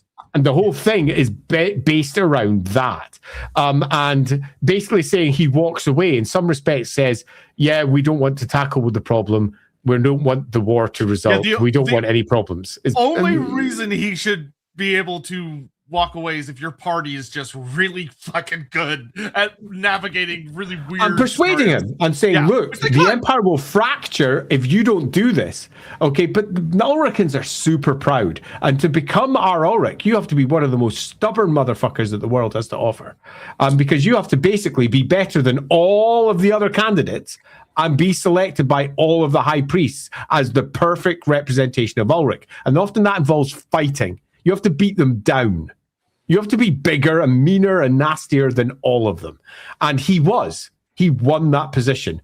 And it's a little bit disappointing to see him then just go, fuck it, I'm off. Because it sort of doesn't match the character of an Ar-Ulric. Yeah, because that's objectively the good ending for his character, which should be like the 1% chance you pull that off. Yeah. So if you are sitting out there playing the enemy within, take a look at Yarrick and what he represents, and think about how you can make most use of that to head towards your own version of an ending, which will be, if you go with the book titles alone, The Empire in Ruins. He is one of the key figures, arguably more important than almost anyone else in the entire book setup, which is why we built him this way, for bringing down the Empire. He's enormously important because he will break the cult of Ulric, break Middenheim, and cause everything to turn into civil war in the north. But if he's dead or if he walks away, that won't happen. Now, in the Lawhammer version, he gets killed, which means all the things I wanted to happen don't and didn't, which was cool because I love it when things don't go the way I plan. But, hey, so that's Yarrick. Yes, the movie Conclave. Thank you. It looks like a really good movie. Yeah, Conclave, that's it. And then that takes us, so depending on how events go with your party, but probably somewhere in the ballpark of 2513, 2514-ish, Emil Valgear takes over. Emil. So he's first dropped in the 6th edition Storm of Chaos book. And that's where the cult gets entirely readdressed by Gav Thorpe for the summer campaign. And Emil is dropped. And he is an old, hoary general stroke frontline warrior. He is a proper killer of bad guys. He gets chosen over his younger brother, apparently, with the most recent write-up, over his younger brother, who was actually silly. It should be his son. But it was supposed to be his nephew, actually, in the original write-up. But I do recall in the first write-up I did, it was his son. But he gets chosen, and he comes back out of the, shall we say, the hinterlands of the cult to basically lead it again because he's so pissed off over what happened with his son stroke younger brother stroke relative. Doesn't really matter. And he passionately speaks to what has occurred before and how it should be better in the cult of Ulric.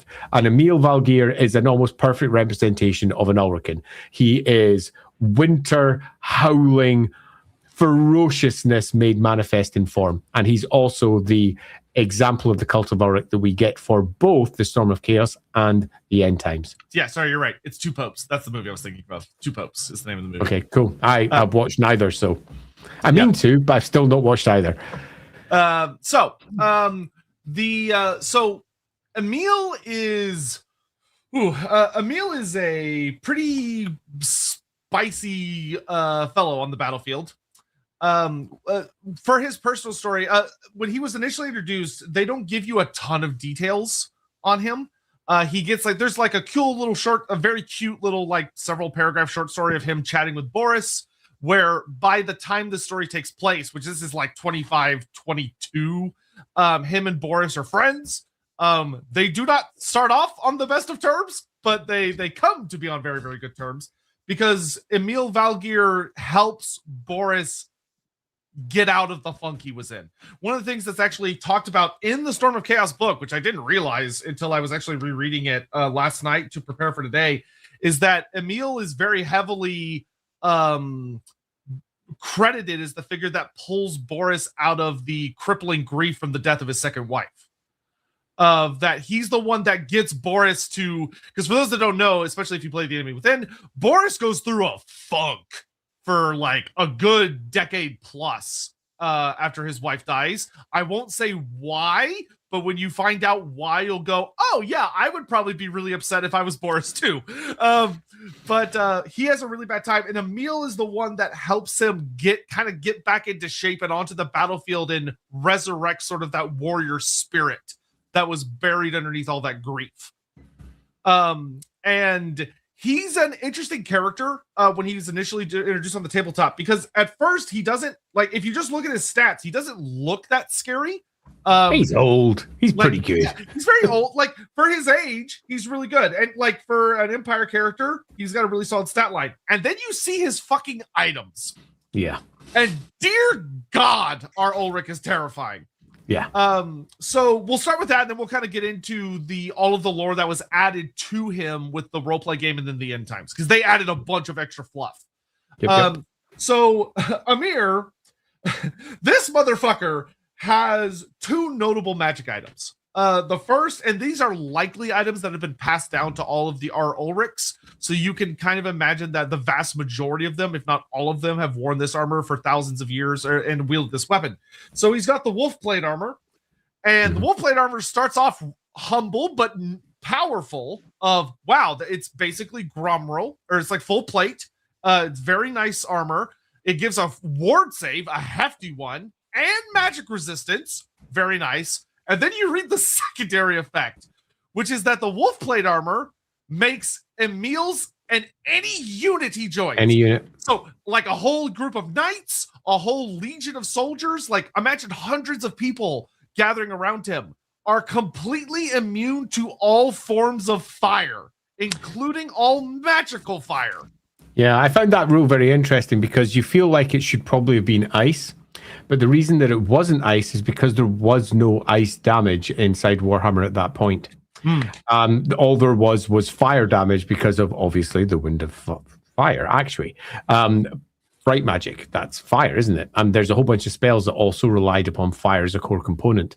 And I remember when I very first read it, and I was like, yeah, that's kind of filling a hole. Because if you had, say, for example, Kislev involved, you'd assume that his entire unit would also be immune to all of the ice effects, and probably more so the ice effects than the fire. Yeah, because I mean, I can imagine it of like you imagine like Tzeentch's multicolor, which it does work against Tzeentch's flames. It does. Clear, terrifying. Yeah.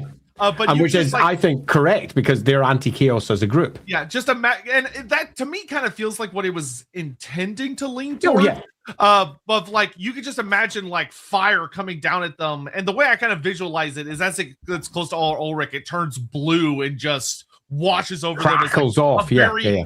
Cold air that like refreshes them as he's chanting prayers and leading them to battle. Yeah, I love it. In my own head canon, it's both fire and ice. But the fire's more than enough because there was no ice damage in Warhammer at that point. In this book, it made him fucking terrifying because Tzeentch could do absolutely fucking nothing to him because all of Tzeentch is fire damage. A lot of Khorne units back in these editions had fire damage. So like demons could not do shit to Emil. And it's perfect. It's exactly what Ulric is. Ulric, as written, is effectively the great warrior god that attacks and kills chaos, and is the god that's not believed by all the other gods that chaos is still a threat. And when chaos comes rumbling back into existence again, the other gods are living in a idyllic situation, and Ulric is saying, fucking told you they were coming, and he's the one who single-handedly goes to war against them, against all chaos by himself, because he's that much of a good boy in terms of his wolf-like aspect. And off he goes and takes them all on. This shows how. I like it. It's good. It's a really nice artifact, and it speaks to what the Cult of Ulric represents really well. It's one that's thematically on point in a way that sometimes when they create artifacts, they're just not. They're just building something that they think sounds cool without any thought as to why it's also telling the story of the character and the god at hand. In this case, it's telling the story. It's good. Yep. Next, we have the Hammer Axe of Skull. Skull! Which Skull being the great mighty, basically god wolf that hangs out with Ulric and will one day eat the sun. The Hammer Axe allows Ulric's divine power to manifest and empower his priest. This thing fucking slaps. It makes Ar-Ulric at minimum hit like an absolute truck. And at maximum makes him fucking terrifying to go up against because he would have 7 attacks at strength 6, which pretty decent. Spooky. That's like almost Bloodthirster levels of swinging at you. Yeah. It's a very cool looking weapon. It's just this big old axe. And despite the fact that the weapon, it's a huge weapon, it's a giant axe, he wields it one-handed because he has a staff of office that he uses in the other hand, that he kind of looks like it helps him walk, which is kind of funny to imagine him using the staff. But then when he gets into battle and he gets the battle lust going, he's wielding it's a two-handed axe, and he's just flinging that fucker around one-handed. Yeah, I like this one because it's also a bridging item, because the Knights of the White Wolf use hammers, war hammers, and famously use cavalry hammers. There's a reason written for that in the background. But Ulric himself is known for wielding Bloody Blitzbeal, which is a great axe that he uses to carve into the Chaos Gods. And Bloody Blitzbeal is not a hammer. So this is almost the transition point between them. The hammer axe, it's both a massive axe with a hammerhead sitting at the back of it, and is also, for all he's carrying a staff, it's kind of the symbol of office, the staff of office, if you will, of the Cult of Ulric as a whole. Whoever wields this is pretty much Ar-Ulric, and has been pretty much since the time of Sigmar. Nice artifact. Cool. Yeah, and then the last thing, which is actually probably the most impressive thing in my opinion from a lore standpoint, next to the armor, is a rule that starts off. It looks simple, which is the favor of the White Wolf. Ar-Ulric has a very unique ability in tabletop, which, if you translate it into a lore form, is fascinating. Which is that most priests in the game, or any wizard, priest, whatever, if they use something, if they use an ability, there's an effect called remains in play, which is basically like a wizard is chanting a spell, and remains in play basically means he keeps chanting.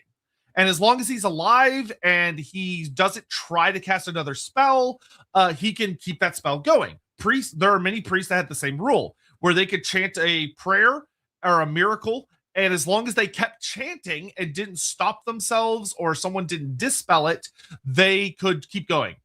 Emil Valgear was one of the only characters in the entire game who could keep an infinite number of remain in play prayers going simultaneously.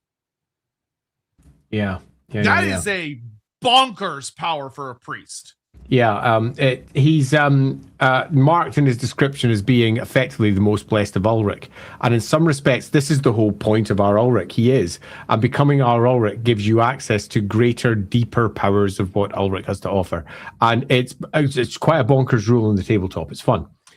Because normally it's one of each spell, not with him. Away he goes as he just spams everything everywhere. Good times. Yeah, he also gave you a Lord level wizard's amount of dispel dice. He was very good at canceling out magic. Yeah, 100%.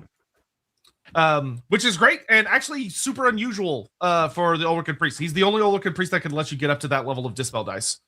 I'm going to look at the books. I was pretty certain he also had an ice dagger. Because I only remember from when I was writing up the character. The ice dagger is in the common items section. Yeah, there we go. Okay, I was certain he had one, and I remember writing up the character for the enemy within. Yeah. So the ice dagger is added to him as a character later on. Which the ice dagger, it's inside the army list right at the beginning. Yeah, it's inside his equipment list. Oh, you know what? I think it's I think it's on I only remember this, and I just checked up just to make sure I wasn't wrong. I only remember it because I made the character for the enemy within, and I had to make sure that I included everything. And I was like, make sure that you put these things in. But yeah, it's in the equipment list. His ice dagger, his hammer of skull, and the fang of the winter wolf as well. That's right. Oh, that's so weird that they don't put the rules in for it, but they don't do that because other people can use these items as well. That's what it is. Because I was like, I know he has the ice dagger. Okay, so we have the ice dagger. Yeah, ice daggers, hilariously for Ulricans, it's not actually meant to be. It's not for stabbing. It's a talisman that you wear around your neck. The ice dagger basically just buffs your prayers. And does it? And he's already got a massive buff anyway, so it makes him a bit terrifying on the battlefield. Yeah, and then he also has the Fang of the Winter Wolf, correct? Yep, it does. Yes, which is something we talked a bit about earlier, which is that the biggest wolves will be tracked down, hunted, and killed, and they'll be brought back to Ar-Ulric for various blessings that he can make out of almost all of their components. But the biggest Fang sucks. Yeah, the biggest Fang is made into it, and God, this is actually a really good item for the time, because like back during this edition, casting prayers was really hard because you barely got any dice to cast, and the way prayers kind of functioned is you basically would spam them out and force your opponent to decide, like, usually your opponent would be forced to throw one dice at every prayer to try and stop you, but odds are they were going to stop you. But this, Ar-Ulric could say, oh, you've got a gajillion dispel dice? Fuck you, I cast my prayer anyway. Yep, irresistible force. It's fun because I remember, because I used this character quite a bit back in the day because I loved Ulricans. I had an entire setup of Ulricans. And he works really well in a big, deep unit of troops because the ice dagger draws upon the rank bonus for its special bonus with the prayers, which means that he works really well as a pack. And that just is just thematically on point. If he's leading a pack from the front line, fun design in this book. Yeah, it's really good design, and I don't know how much of it was coincidental in that they just put the bits in, but I like to imagine it wasn't. That Gav had a really good think about making sure that he was thematically on point in both terms of the cult of Ulric, the great white flame, and how flame wasn't affecting them, and also cold and how that was, and the whole thing's wrapped up. His character is great.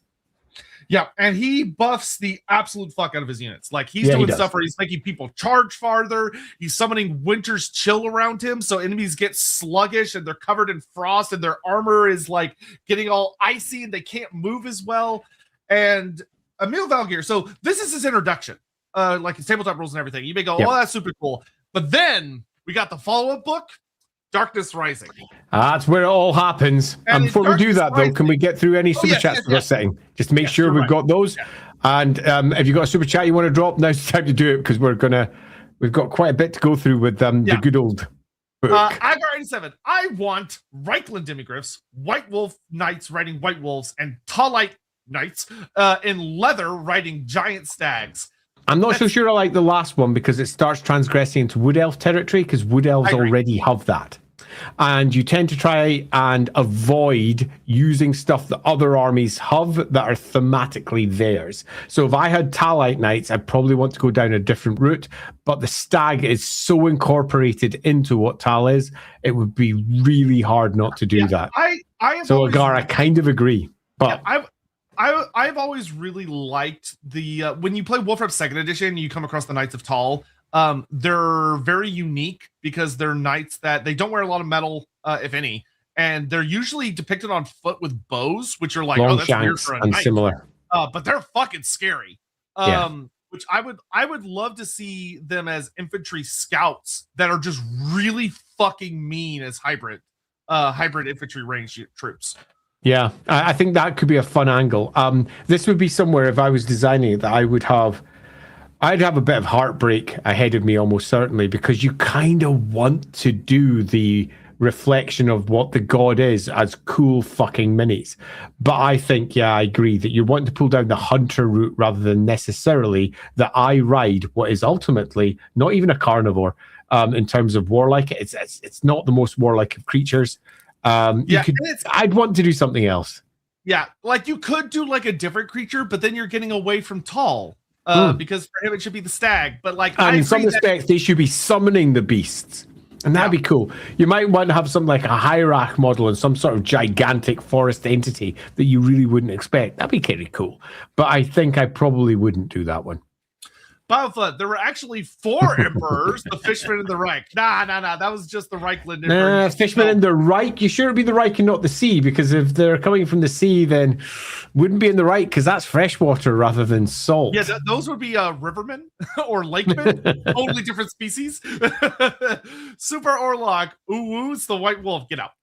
You know what? Yeah, you could ooh about it all you wish. That's what's uwu? What sort of modern finagly thing is that? I don't know. Modern. It's at least 20 years old at this point. I'm really old with that, so I still think of 6th edition as a new edition. It's online furry nonsense. Don't worry about it. Good to know. Nils Andre, late here. We'll watch the VOD later. Just here to say thanks for the streams. Please upload more to Spotify. Yes, I will do that. You've been called out. They're getting out bit by bit. Joe Numbers, good morning from work, gentle beards. Oh, thank you. Good morning, Joe Numbers. Guten Tag. All right, there, we're caught up. Good. So, cool. Darkness Rising. This book, if you ever have the chance to get your hands on it, you should. It's a really fun great book. Emil Valgear starts to get his story notably expanded in this book, because this book doesn't just deal with the Storm of Chaos, it deals with the aftermath. So, like, what happened afterwards.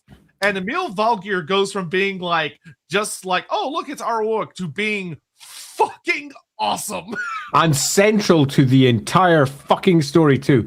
I will say, though, that if you are looking out for this book and you get yourself a copy, be aware that it doesn't exist anymore as far as Warhammer canon is concerned. This is a book that got written out of existence. Black Library added a ton of extra cool on top of the Storm of Chaos. Once the Storm of Chaos campaign was finished, they released a book to say, so you know that whole Storm of Chaos campaign, this is the story of it. So that's what the book is all about. And then a few years after that, they said, you know all that Storm of Chaos stuff that happened? It never happened. It's all completely gone.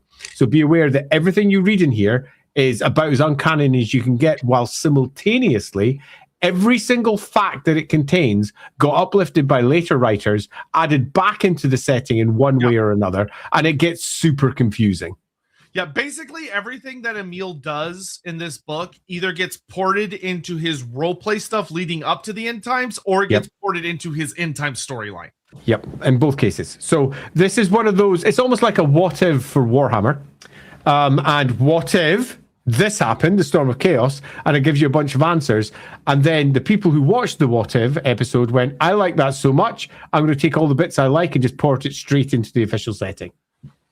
Yeah, so Emil Valgear is basically focused on of that he is a very central figure in the very notable rising tensions that take place over the Storm of Chaos in the Sigmarite faith. Because the Sigmarites have a problem, and that problem is named Luther Huss. Luther Huss is a zealot who, whether or not he's right, is a very interesting in-universe matter of debate. But Luther Huss is not above killing people that he disagrees with, and being like, that guy's a heretic, so I had the right to bash him with a hammer. And sometimes he's right, they're chaos cultists. But sometimes you go, Huss, I think he may have just murdered that dude.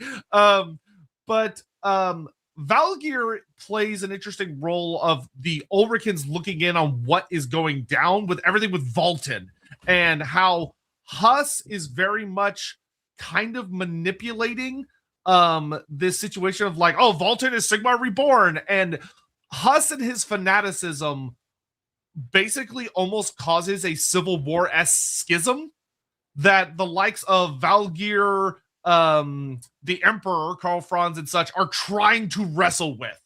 Yep. And Darkness Rising covers a lot about that, of that Valgear is one of the notable political figures who is trying to figure out how to deal with Vultan, because he is a problem child. Again, for those of you who haven't read this book, to summarize that up in as short a period as possible, Vultan, as far as Huss and many others are concerned, is Sigmar reborn. It's Sigmar. And what should Sigmar reborn do? Lead the Empire. But Karl Franz is the Emperor. How do we resolve this? And the answer is not simple. Yeah. So Emil Valgear plays a critical role throughout that story as like they navigate that. And eventually Karl Franz, with the help of his advisors, Emil among them, finds a solution. But it leads to an interesting issue of that Karl Franz eventually realizes that Archaon's assault is it's mainly a two-pronged assault.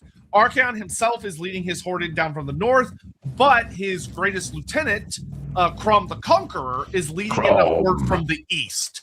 And Crom's coming out of the World's Edge Mountains and east into the Empire, and he's heading for Talabheim. So Karl Franz goes, shit, okay, I need to stop Archaon, but if we throw everything we have at Archaon and Crom wins and takes Talabheim, the Empire is fucked. Like, if Talabheim falls to Crom, even if we defeat Archaon, it's not going to matter. So Karl Franz, which a lot of people might not realize this, doesn't actually go to the Battle of Middenheim. He goes to Talabheim to defend against Crom. Though, rather amusingly, thanks to the vampire counts, Crom doesn't even make it to Talabheim. Yep. But, so what he does is he gives Galmaraz to Vultan, and he says, you go to Middenheim, which is a very shrewd play. It's a bit more complicated than that, because by that point, going to Talabheim, he's already got Galmaraz. And he's got the armor of Sigmar as well, which was returned to the Empire. That is right, because he gets the gifts of the dwarves and the elves when he leaves. Yeah, that's right. So they basically have a big, massive powwow as to how to deal with everything. The Conclave of Light. The Conclave of Light. Conclave of Light. It's a very interesting story. Let's say interesting. That's a nice adjective. And to cut that all down, they go to Talabheim not just to potentially relieve it, but to also bring Talabheim on site and collect all of the armies there. And this enormous army of Sigmarites that are falling behind Vultan, that's who they is make their big battle strategy. With everybody. Totally. And Teclis is there, and everyone's there having a big, huge chin wag. And Galmaraz is given by Karl Franz to Vultan, and he gets also the armor of Sigmar. So there's the armor that the dwarves made for Sigmar that they were intending to give to him, but he never ever got it. So they've kept it for the last 2,500 years. You know, if you're playing Wolfrup, remember that exists. The dwarves made a suit of armor for Sigmar. It's just hanging around somewhere. Just hanging around down there. And they all march up to Talabheim, and then from Talabheim, they all go up to Middenheim. So Karl Franz will end up being in Middenheim as well. Yeah. And Karl Franz isn't carrying Galmaraz, as we all know. He's instead using his Rune Fang, and he's carrying that into battle. And there is a desperate battle up in Middenheim to stave off against the forces of chaos that are coming in from all sides. And that includes, of course, Ar-Ulric, Valgear. Yeah. And where Ar-Ulric really steps up, or has to step up in the story, is, of course, what happens to Vultan, which is that Vultan, believed by many to be Sigmar Reborn, gets in a big fight with Archaon, with Luther Huss at his side, as well as a character that you meet exclusively in Darkness Rising. And to put it very bluntly, Vultan loses. Yep. Archaon defeats him and casts him down. He defeats Huss. He beats everybody. And then, of course, very famously, Grimgor runs up behind him and surprise attacks him with a headbutt. And that forces Archaon to retreat. Which is very silly, but it is what we got to work with. So, whatever. It's what it is. So we'll ignore that particular part because that part's very silly. But if they were going to do something with Archaon there, he should have just died. If they were going to have him lose, he should have just died to Grimgor. It would have been interesting. That's what they wanted to do with it. Yes. Yeah. Oh, man. In any event, Vultan is really messed up. He's not dead, but he's messed up. So they take him back to the High Temple of Middenheim. Shalia. High Temple of Shalia. To be healed and stuff, where he is assassinated by totally not Deathmaster Stitch. It's not. The intent was it wasn't. No, the intent was that he was killed by the Sigmarites, and they staged it as Skaven. Oh, that's a show. I always thought that was the point. The point was he was such a threat to Karl Franz and his pals that they killed him, and they made it look like it was Skaven. That was the whole point of that particular point. I can think of at least one author that I know for a fact fucked that up. Oh, no, you're not wrong. Multiple authors. Well, because no one talks to each other. Yeah, no one talks. I know of a source that talks about the Council of 13 being like, "Ha, we got him." Yeah, exactly. And they're like, I mean, who cares? He's just weird. one. I wouldn't even give a fuck, but whatever. Yeah, exactly. It was a really weird story, particularly because they're building their big Doom engine underneath Middenheim at the time. Yeah, that totally didn't work. But anyway. Yeah, totally. So yeah, he dies. So yeah, job done. Yeah, so anyway, doesn't matter who kills him. Ar-Ulric is caught in the aftermath shockwaves of the disappearance of Vultan, because it's like a whole thing of whether or not he's even dead, or if he's simply like returned to Sigmar or whatever the fuck. It's a whole thing. Go read Warhammer Fantasy Roleplay 2nd Edition. A ton of the books cover post Storm of Chaos, which is super great stuff. So with this, Ar-Ulric basically has to try and stabilize the situation in Middenheim, especially because Vultan's death, a lot of people raise eyebrows, himself included, because it's very suspicious, and sets up the Empire for a very nasty series of events to come, which the 2nd edition Warhammer Fantasy Roleplay covers, but that's neither here or there. Pretty extensively. But Ar-Ulric does ultimately have a big important job to do, which is that he goes after Archaon's horde.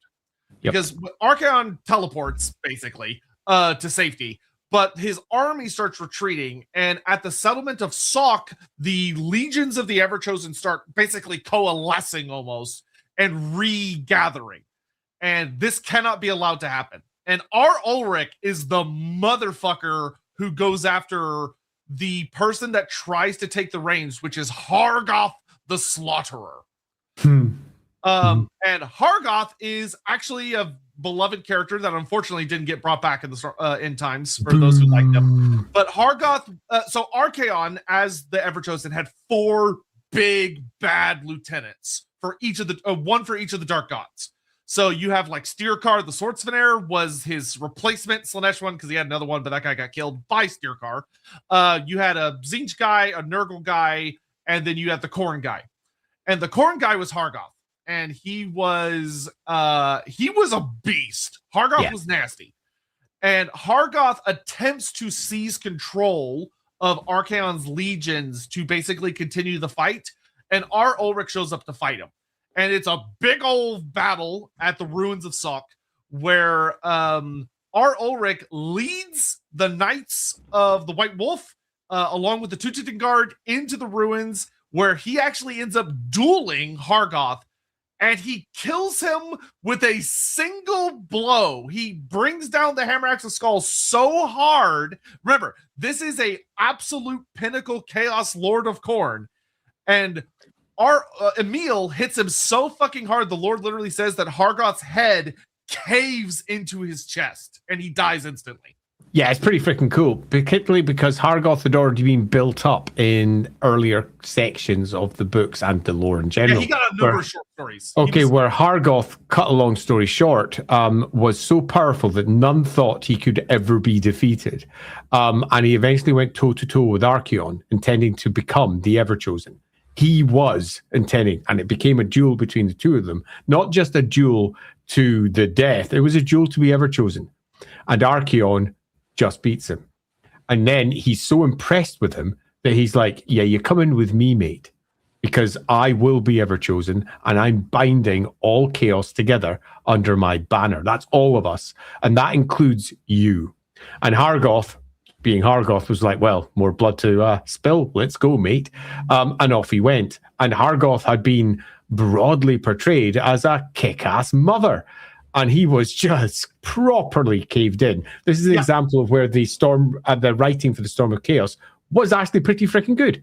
Yeah, because for reference, for Hargoth to get to Emil, like Hargoth sees him and roars a challenge at him because he realizes that Emil is kind of the heart of the Horde that's keeping them together despite the horror, because they're outnumbered and it's horrifying. The whole situation is awful. And Hargoth roars a challenge at him, and Emil basically accepts and says, come and get me. Mm-hmm. And Hargoth brutally massacres his way through 36 men without stopping. And these are pure-blooded Chutigan Ulrican warriors. Yeah, they are full armor, regalia. Yeah, they're top-tier warriors of the Empire, and he walks through them like they're nothing. Yeah, and Emil, summoning all of the might of Ulric to him, one-shots his ass. Yeah, beautiful. Good times. Great shit. It's good times. Love it. Yeah. So that was where Emil basically gets kind of left outside of like stuff you get in the second edition roleplay that's followed the stories afterwards, where he started getting more details. And this is where we get things like that in his former life before he joined the cult, he was the Grand Master of the White Wolves of Ulric. So that was always the intention too. Yeah. So he was a Grand Master, and then I think he retired, became a retired. Yeah. No, he retires.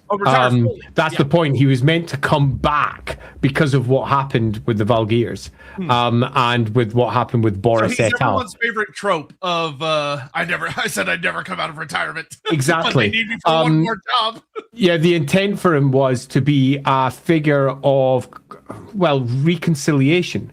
Someone that all the Ulricans would go, I will follow him. The ex-Grand Master, the one who had stepped down in his old age, and the one who steps back and goes, I did not want to do this, but I have come back because of what had happened with the current version, my brother. My brother fucked it all up, and I am here to bring it back underneath core leadership. And that's great. That's fun. It's a nice detail. He has two sons. If you check the old Grandmaster of the White Wolf miniature for Warhammer Fantasy Battle from 4th edition, that was kind of meant to be Emil Valgear, retroactively ported back. In that was Emil, and we brought him forward, except as I recall, that one was slightly bald, so it didn't quite go, but it's good enough. Yeah. Well, no, he is slightly bald in his tabletop, isn't he? Is he? There we go. I haven't looked at it for freaking ages. Oh, yes, he is. Yeah, that's he's just perfect. got hair on the sides. Yeah, and he's got a top knot on or something like that. My dad has the same hairstyle. He's bald here, and he's got hair all around everything else. I love it. He has two sons. We only know one of them. Actually, I believe only one of them is actually written about, which is Moritz Valgear, who is also a knight of the White Wolves, I think. And then basically that's kind of it. He gets little snippets when you're playing like through second edition, where he's dealing with the ramifications of Archaon's Horde. Because you can't say that without saying the end times. No, I was about to. You better go to that. I was like, okay, fair enough. The horror of the end times has to at least be mentioned. Yes, it does. So basically, he ends off in a really good spot, and if you kind of follow with that storyline, his political position is actually very, very strong. Yeah. because Mittenheim was in a great position at the end of the war.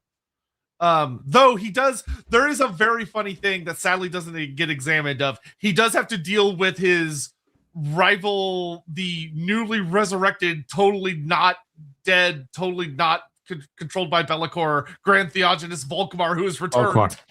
Although, having said that, the cult of Sigmar in that version of the setting is also riven in two by Volkmar and Esmer.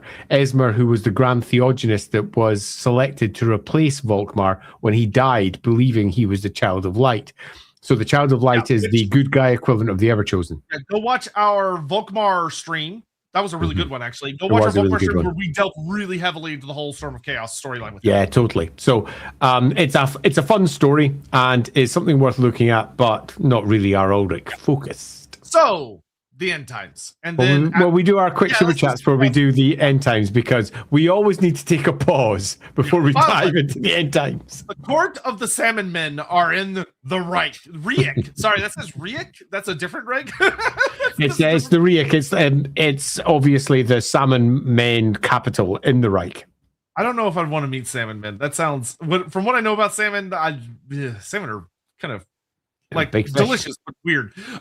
Ricky Chapman, sorry for being late. You never have to apologize. You never have to apologize for that. They decided to make a cape with the Tales of the Night hand written in Dark Tongue on it. That's really cool. That's awesome. Alpha Men's, thank you very much. Very generous of you. Oh, thank you. It's enormously appreciated. We will always love those super chats. Don't wizards typically live longer? Yes. Sort of. Okay, so I'll jump on this one immediately. No is the answer, but there are always examples where the answer is yes. So, for example, many wizards who study the wind of death, they have found ways to extend their life. It's not much longer. We're talking like a decade or two. It's not much. Those who study the wind of life often age at slightly different rates. A few that study the wind of light are noted for living a bit longer, but we're not talking much. There are individuals who might even reach 100, 120. But the vast majority of just your standard wizards are aging at the same rate as everybody else. So the general answer is no. The specific answer for individuals is yes, it can happen. So the following. So wouldn't the Cathayans have time to learn high magic because they are wizards and live longer? And the reason why Empire wizards don't results from regulations by colleges of witch hunters. So no. I would say no.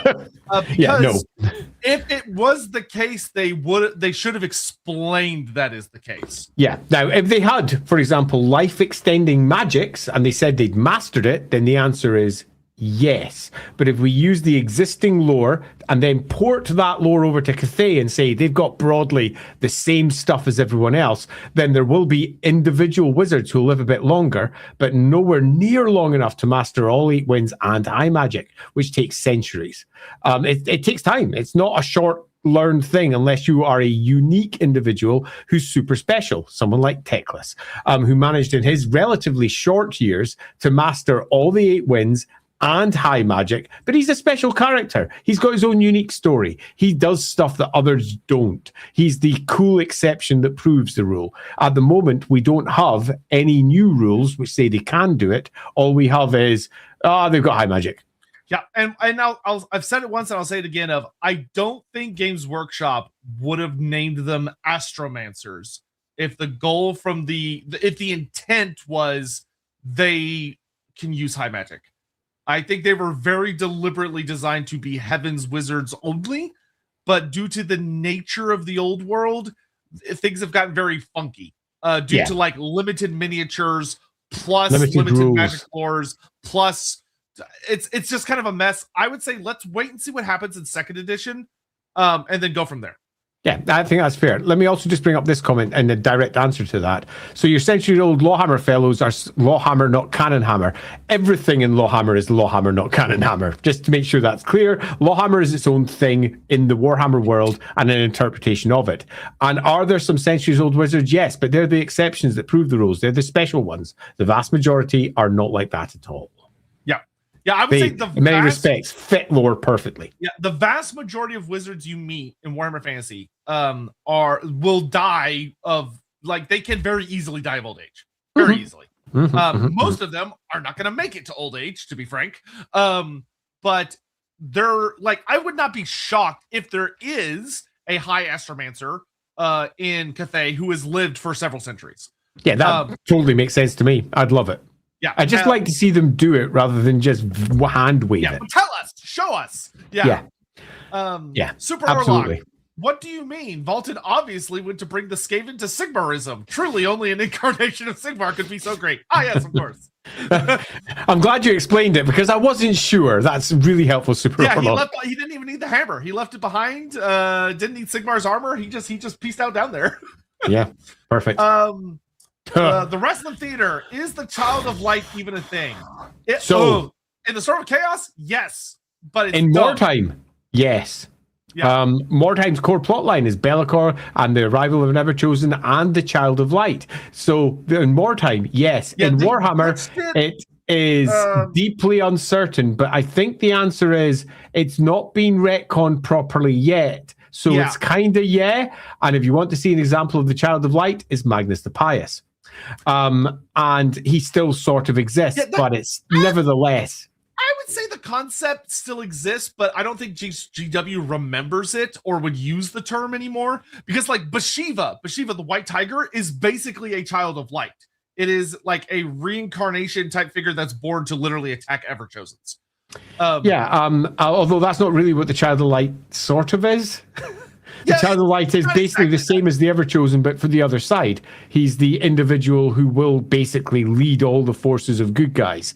And that's basically what Anarian was, what Magnus the Pious was. I would say the concept definitely exists. I don't think the term is a thing. It wouldn't surprise me if they try to deploy it at some point, because some writer at some future point will read back in the old books and go, I think this is cool. I'm going to port it back. Korchiba. So Lorebeards on S-Ulric next week. Ar-Ulric, S-Ulric. No. I'm a child. That made me laugh. The End Times. Hey, The End Times, my favorite bit of the show. Yeah, this one is... I have very mixed feelings about this one. Because it's... Really? Yes, because this is one of the few times where it's left up to viewer interpretation a bit, which The End Times does not do a lot of.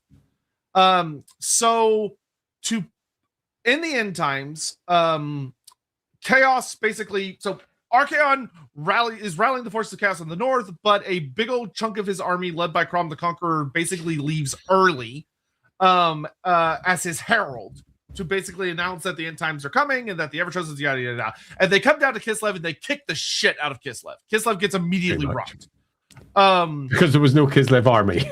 Yeah, because Kislev wasn't important, so they just died immediately. Just bullshit. Yeah, it is. It's terrible.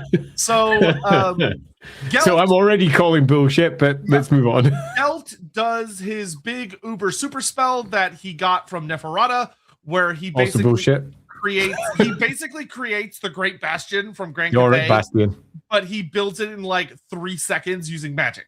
And faith. It's a mixture of magic and faith to build a wall that can repel chaos. That somehow Neferata knew about and told him to make. Because that totally makes sense. The whole thing's very weird. So the Ar-Ulric Bastion goes up, and it's literally a giant super wall of golden light that chaos can't cross. Indeed. One man manages to do this where the entirety of all the dragons, including the Dragon Emperor, could barely hold on to their wall. I had known that trick. Yeah, if it was that easy, why the fuck did I just do that in the first place? Just one dude. All he needed was, a staff of total power. Totally fine. My goodness. Yeah, so, that is some weird writing. Yeah, basically, after the Ar-Ulric Bastion is constructed, it has a lot of, like, the way it is maintained is there's a lot of focal points along it, like magical resonance points, where they have a bunch of priests of different faiths chanting over some wizards, and they're like chanting over some artifacts. And basically the story follows a group of characters, Ar-Ulric being one of them. He's hanging out a lot with Balthazar Gelt. And Balthazar Gelt, so the Supreme Patriarch and Ar-Ulric are in the same vicinity. And word starts coming in that holes are opening up in the Bastion. And they're like, oh, that's really bad. We have to go investigate this. So Ar-Ulric leaves Middenheim to go patrol the wall with Balthazar Gelt. And they're trying to figure out what the hell's going on because Volkmar is dead. Volkmar's dead and gone by this point. And so Screw that guy. Yeah, as they're so Ar-Ulric is kind of like the big priest guy that's helping with the bastion. He's handling the faith part. And so him and Balthasar Gelt basically discover that a bunch of the wizards and priests that are maintaining these points are being assassinated by some kind of entity. And they're like, oh, these bones have been like burned by magical fire. And they deduce pretty quickly that it's like a demon of Tzeentch. And it's the Changeling is what gets revealed very quickly. Yeah. So the Changeling is running around assassinating people to create holes in the Ar-Ulric bastion. So Ar-Ulric and Gelt go on a kind of a detective mystery to try and catch the Changeling. And they're running around doing all this stuff. And this is where the viewer interpretation thing happens, where Ar-Ulric, the point of view character is Gelt, and Ar-Ulric is his ally, and Ar-Ulric is helping him track down the Changeling, who they know is a shapeshifter. They don't know it as the Changeling, but they know it's a shapeshifting demon. And so, like Ar-Ulric does so at the Battle of Heffingen, where the wall is broken open, that's where like Valten reveals himself for the first time, and him and Huss fight a bunch of demons, and Vlad von Karstein's there, and a whole bunch of shit happens. Basically, Ar-Ulric does a number of things that are moderately successful, but you never get to see it. So like there's a whole thing where Ar-Ulric's like, oh, I'm gonna bless this camp. And so he does a bunch of blessings, and he sprinkles salt and blessed water, which I don't think Ulricans would even use, but for some reason he does in the book. And like it's implied that at this point it is the legit Ar-Ulric, and he has like some actual good conversations with Gelt. And then there's a point where he even tells Gelt, the demon attacked me. Like I was attacked by the demon, and I called upon Ulric, and I fought it off, and it fled. But it got away before I could kill it. And so you keep having all these moments, and eventually Ar-Ulric comes to Gelt, and he's like, I figured out who the demon is. I figured it out. It's that Valten kid. He's the Changeling. And Valten is about to meet with Karl Franz because he's done a bunch of stuff. And Huss at this point is like, oh, you Sigmar Reborn. And Karl Franz is like, ah, shit. Okay, I got to deal with this. So Karl Franz holds like a big ceremony where he's going to give Golmaraz to Valten to acknowledge him as Sigmar Reborn, but like stay Emperor. And he's like, you can fight with the hammer, but I'm Emperor. And as Valten is approaching Karl Franz, Gelt has been led to believe by Ar-Ulric that this is an assassination plot, and that it's actually the Changeling pretending to be Valten, who when he gets close to Karl Franz will kill him. So instead of doing this at any other time, Gelt attacks Valten publicly. So a wizard, the Supreme Patriarch, attacks who is believed to be Sigmar Reborn in front of the Emperor and a huge crowd of people. And the story's so dumb. And this is also like Gelt has been learning necromancy a little bit because Nagash is back in the world. So like everybody's casting necromancy kind of on accident.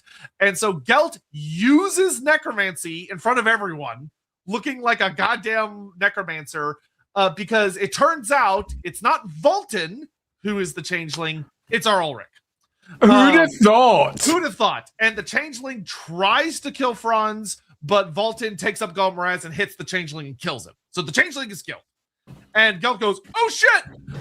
And so the thing that's interesting about the story is, I'm not saying it's good, but it's like the one redeeming interesting part, is the story never actually reveals when the Changeling assassinates Ar-Ulric and replaces him.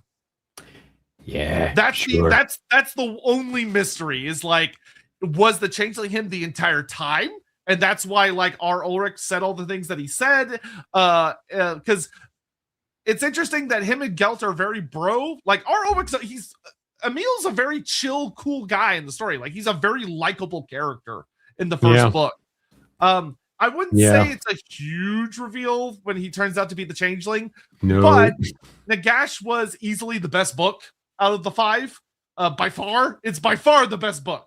The Changeling plot is one of the weaker plots in the story. Yeah.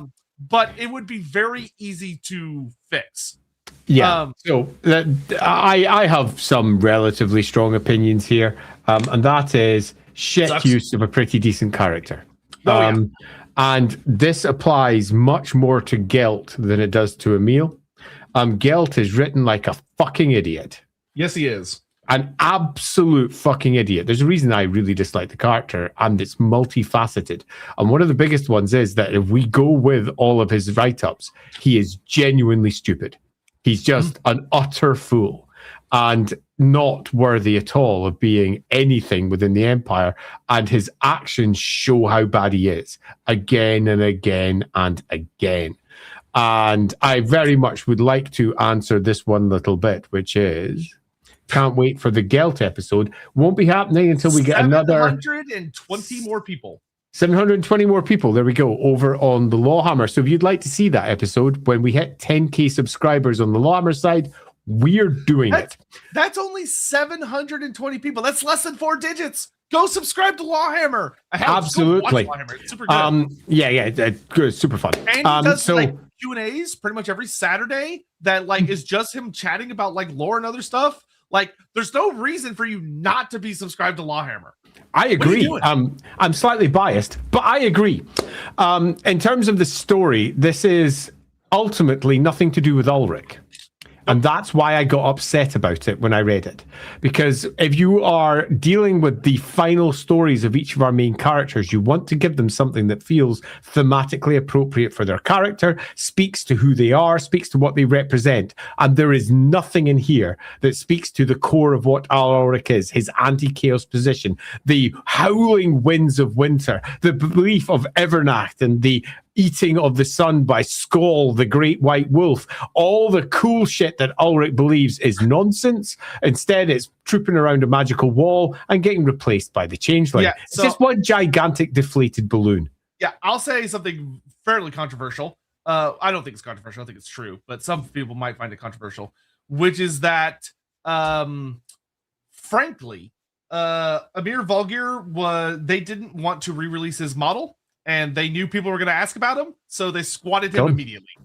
And I'm cool with doing that, as long as you do it in a cool way. It's your end times. It's your final stories. Do it in a cool way. He should have been in book 4. The Siege of course he should have had Emil. Yeah, I mean, the Siege of Middenheim without Emil is like having the Siege of Altdorf without the Grand Theogenist. What the fuck are you doing? I know, we got both of those. It sucks. Yeah.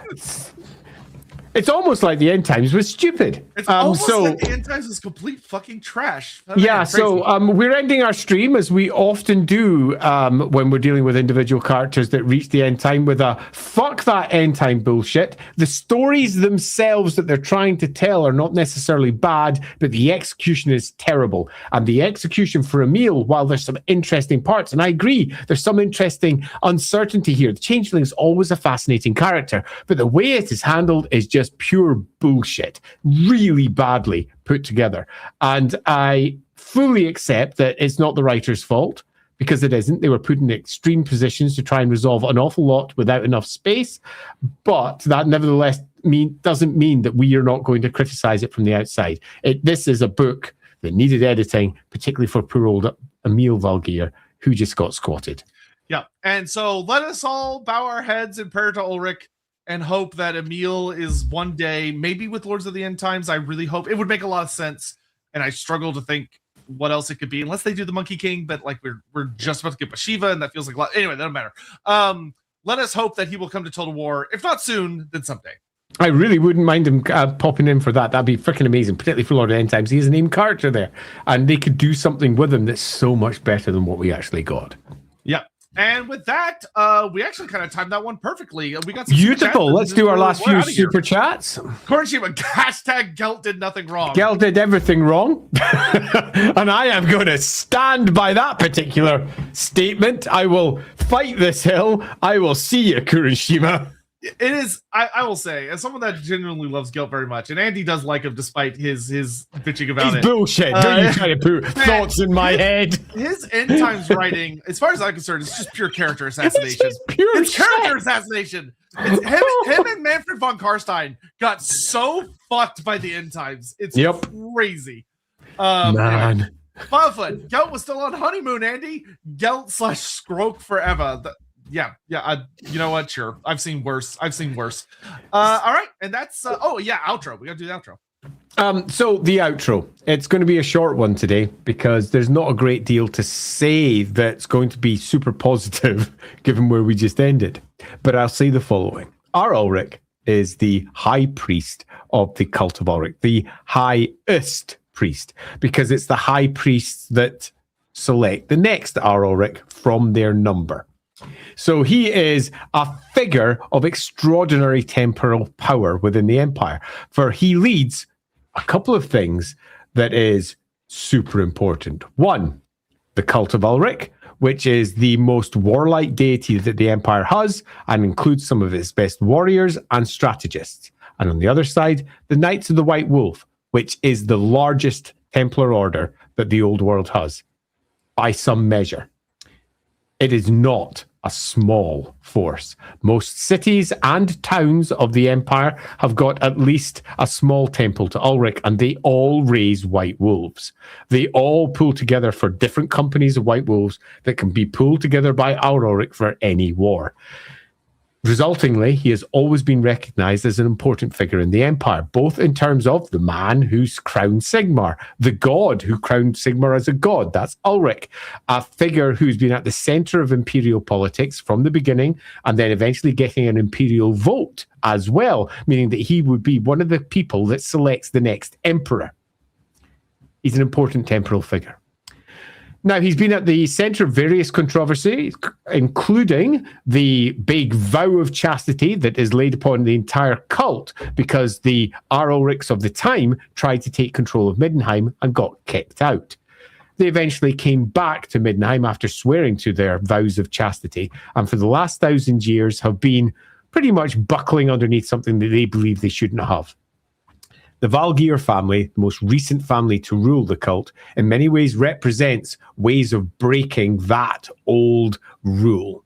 They have found ways to get around those old versions of the politics from the past, and they now have had a dynasty that rules the cult of Ulric for at least 50 years, if not more. If I had been writing that section, it would have been almost 150 years of rulership from the Valgears. They now rule the cult of Ulric. The most recent Ar-Ulric, Emil Valgear, did not want to be Ar-Ulric. Because of the choices of his, we'll go with little brother option, his little brother who was Ar-Ulric before him, he was brought back into the cult to provide a consistency and leadership that was required to bring it back together underneath one single direction. And he is in many respects a perfect example of what Ulricanism is. It's attack first, defend later. Attack is the best form of defense. He is an Ulrican, and a deeply devout one at that. And as we described with his various artifacts that he brings to war, even though he is a very old man, almost certainly deep into his 80s, maybe even his 90s, depending on which version you want to go with, he is more than vital enough to lead from the front, join enormous units, and kick ass and chew gum. Now, if we go with the Storm of Chaos version, he literally is strong enough to take on the most powerful Chaos Warriors that the Warhammer world has ever existed. Sounds pretty cool. If we go with the End Times version, he gets taken out by a changeling in the most ignoble fashion and allows Gelt to be an absolute idiot one more time. So I'm going to conclude with, there's a part of me that sort of likes that. Why? Because it once again outs that Gelt is the biggest idiot of Warhammer and constantly makes mistakes, because who's going to attack Sigmar Reborn, the literal rebirth of Sigmar on the material plane? It's Gelt. And that's where I'm ending my summary. There you go. Gelt's a dick. Yeah, last few super chats here from Easy. What's your prediction about Lord of the End Times DLC for the Empire from Legendary Lord of the Units? We don't have time for this, but all I'm going to say is Amir Valgear would make an excellent Legendary Lord. That would be great. And if you want to know what units, just Google the Army of Midland. Google Midland roster Storm of Chaos. Everything that's in that, and then like the Celestial Hurricanum, and there you go, you're done. Sounds amazing. Then Frederico, have we had a war outside the Empire where Ar-Ulric summoned his army? We've had very little info about Ar-Ulrics in general, so the answer is, in the official background, no, but almost certainly Yes, all over the place. Yeah, he He'd probably definitely would have like been in Kislev, so Norska. many wars, because it's not just a cult of the Empire.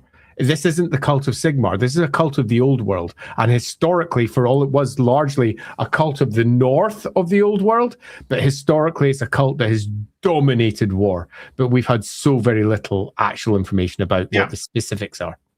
Yeah, there are. He should have been all over the old world. Yeah, literally all over the old world.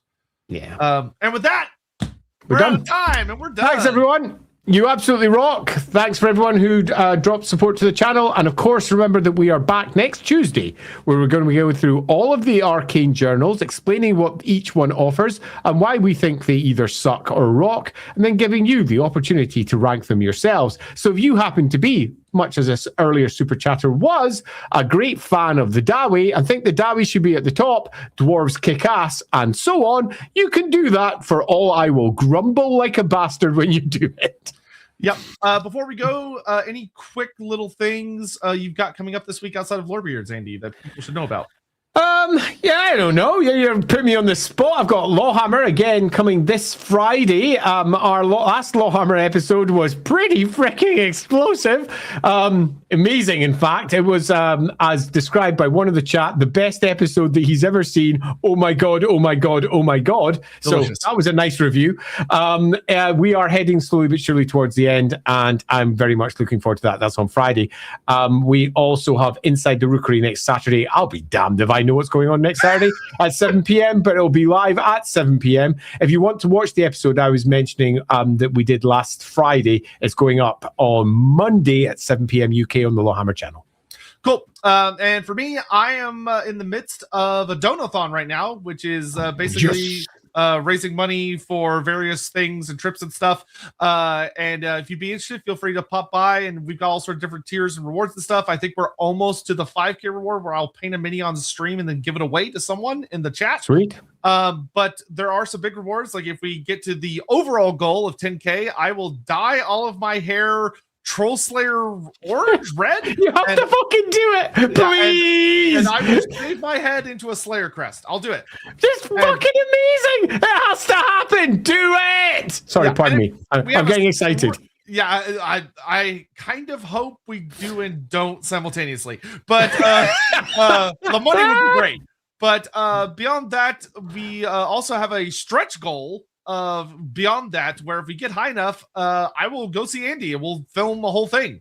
Yeah, damn straight. So I'm really looking forward to that. Dive over to Sotek's channels and do whatever it takes to give him a fucking crest. And of course, come over and meet me. I mean, that's always cool. And we'll do some cool shit. It'll be awesome. But seriously, I want to see him with a fucking crest. Yeah, I don't know how wearing headphones is going to become a problem, but we'll deal with that.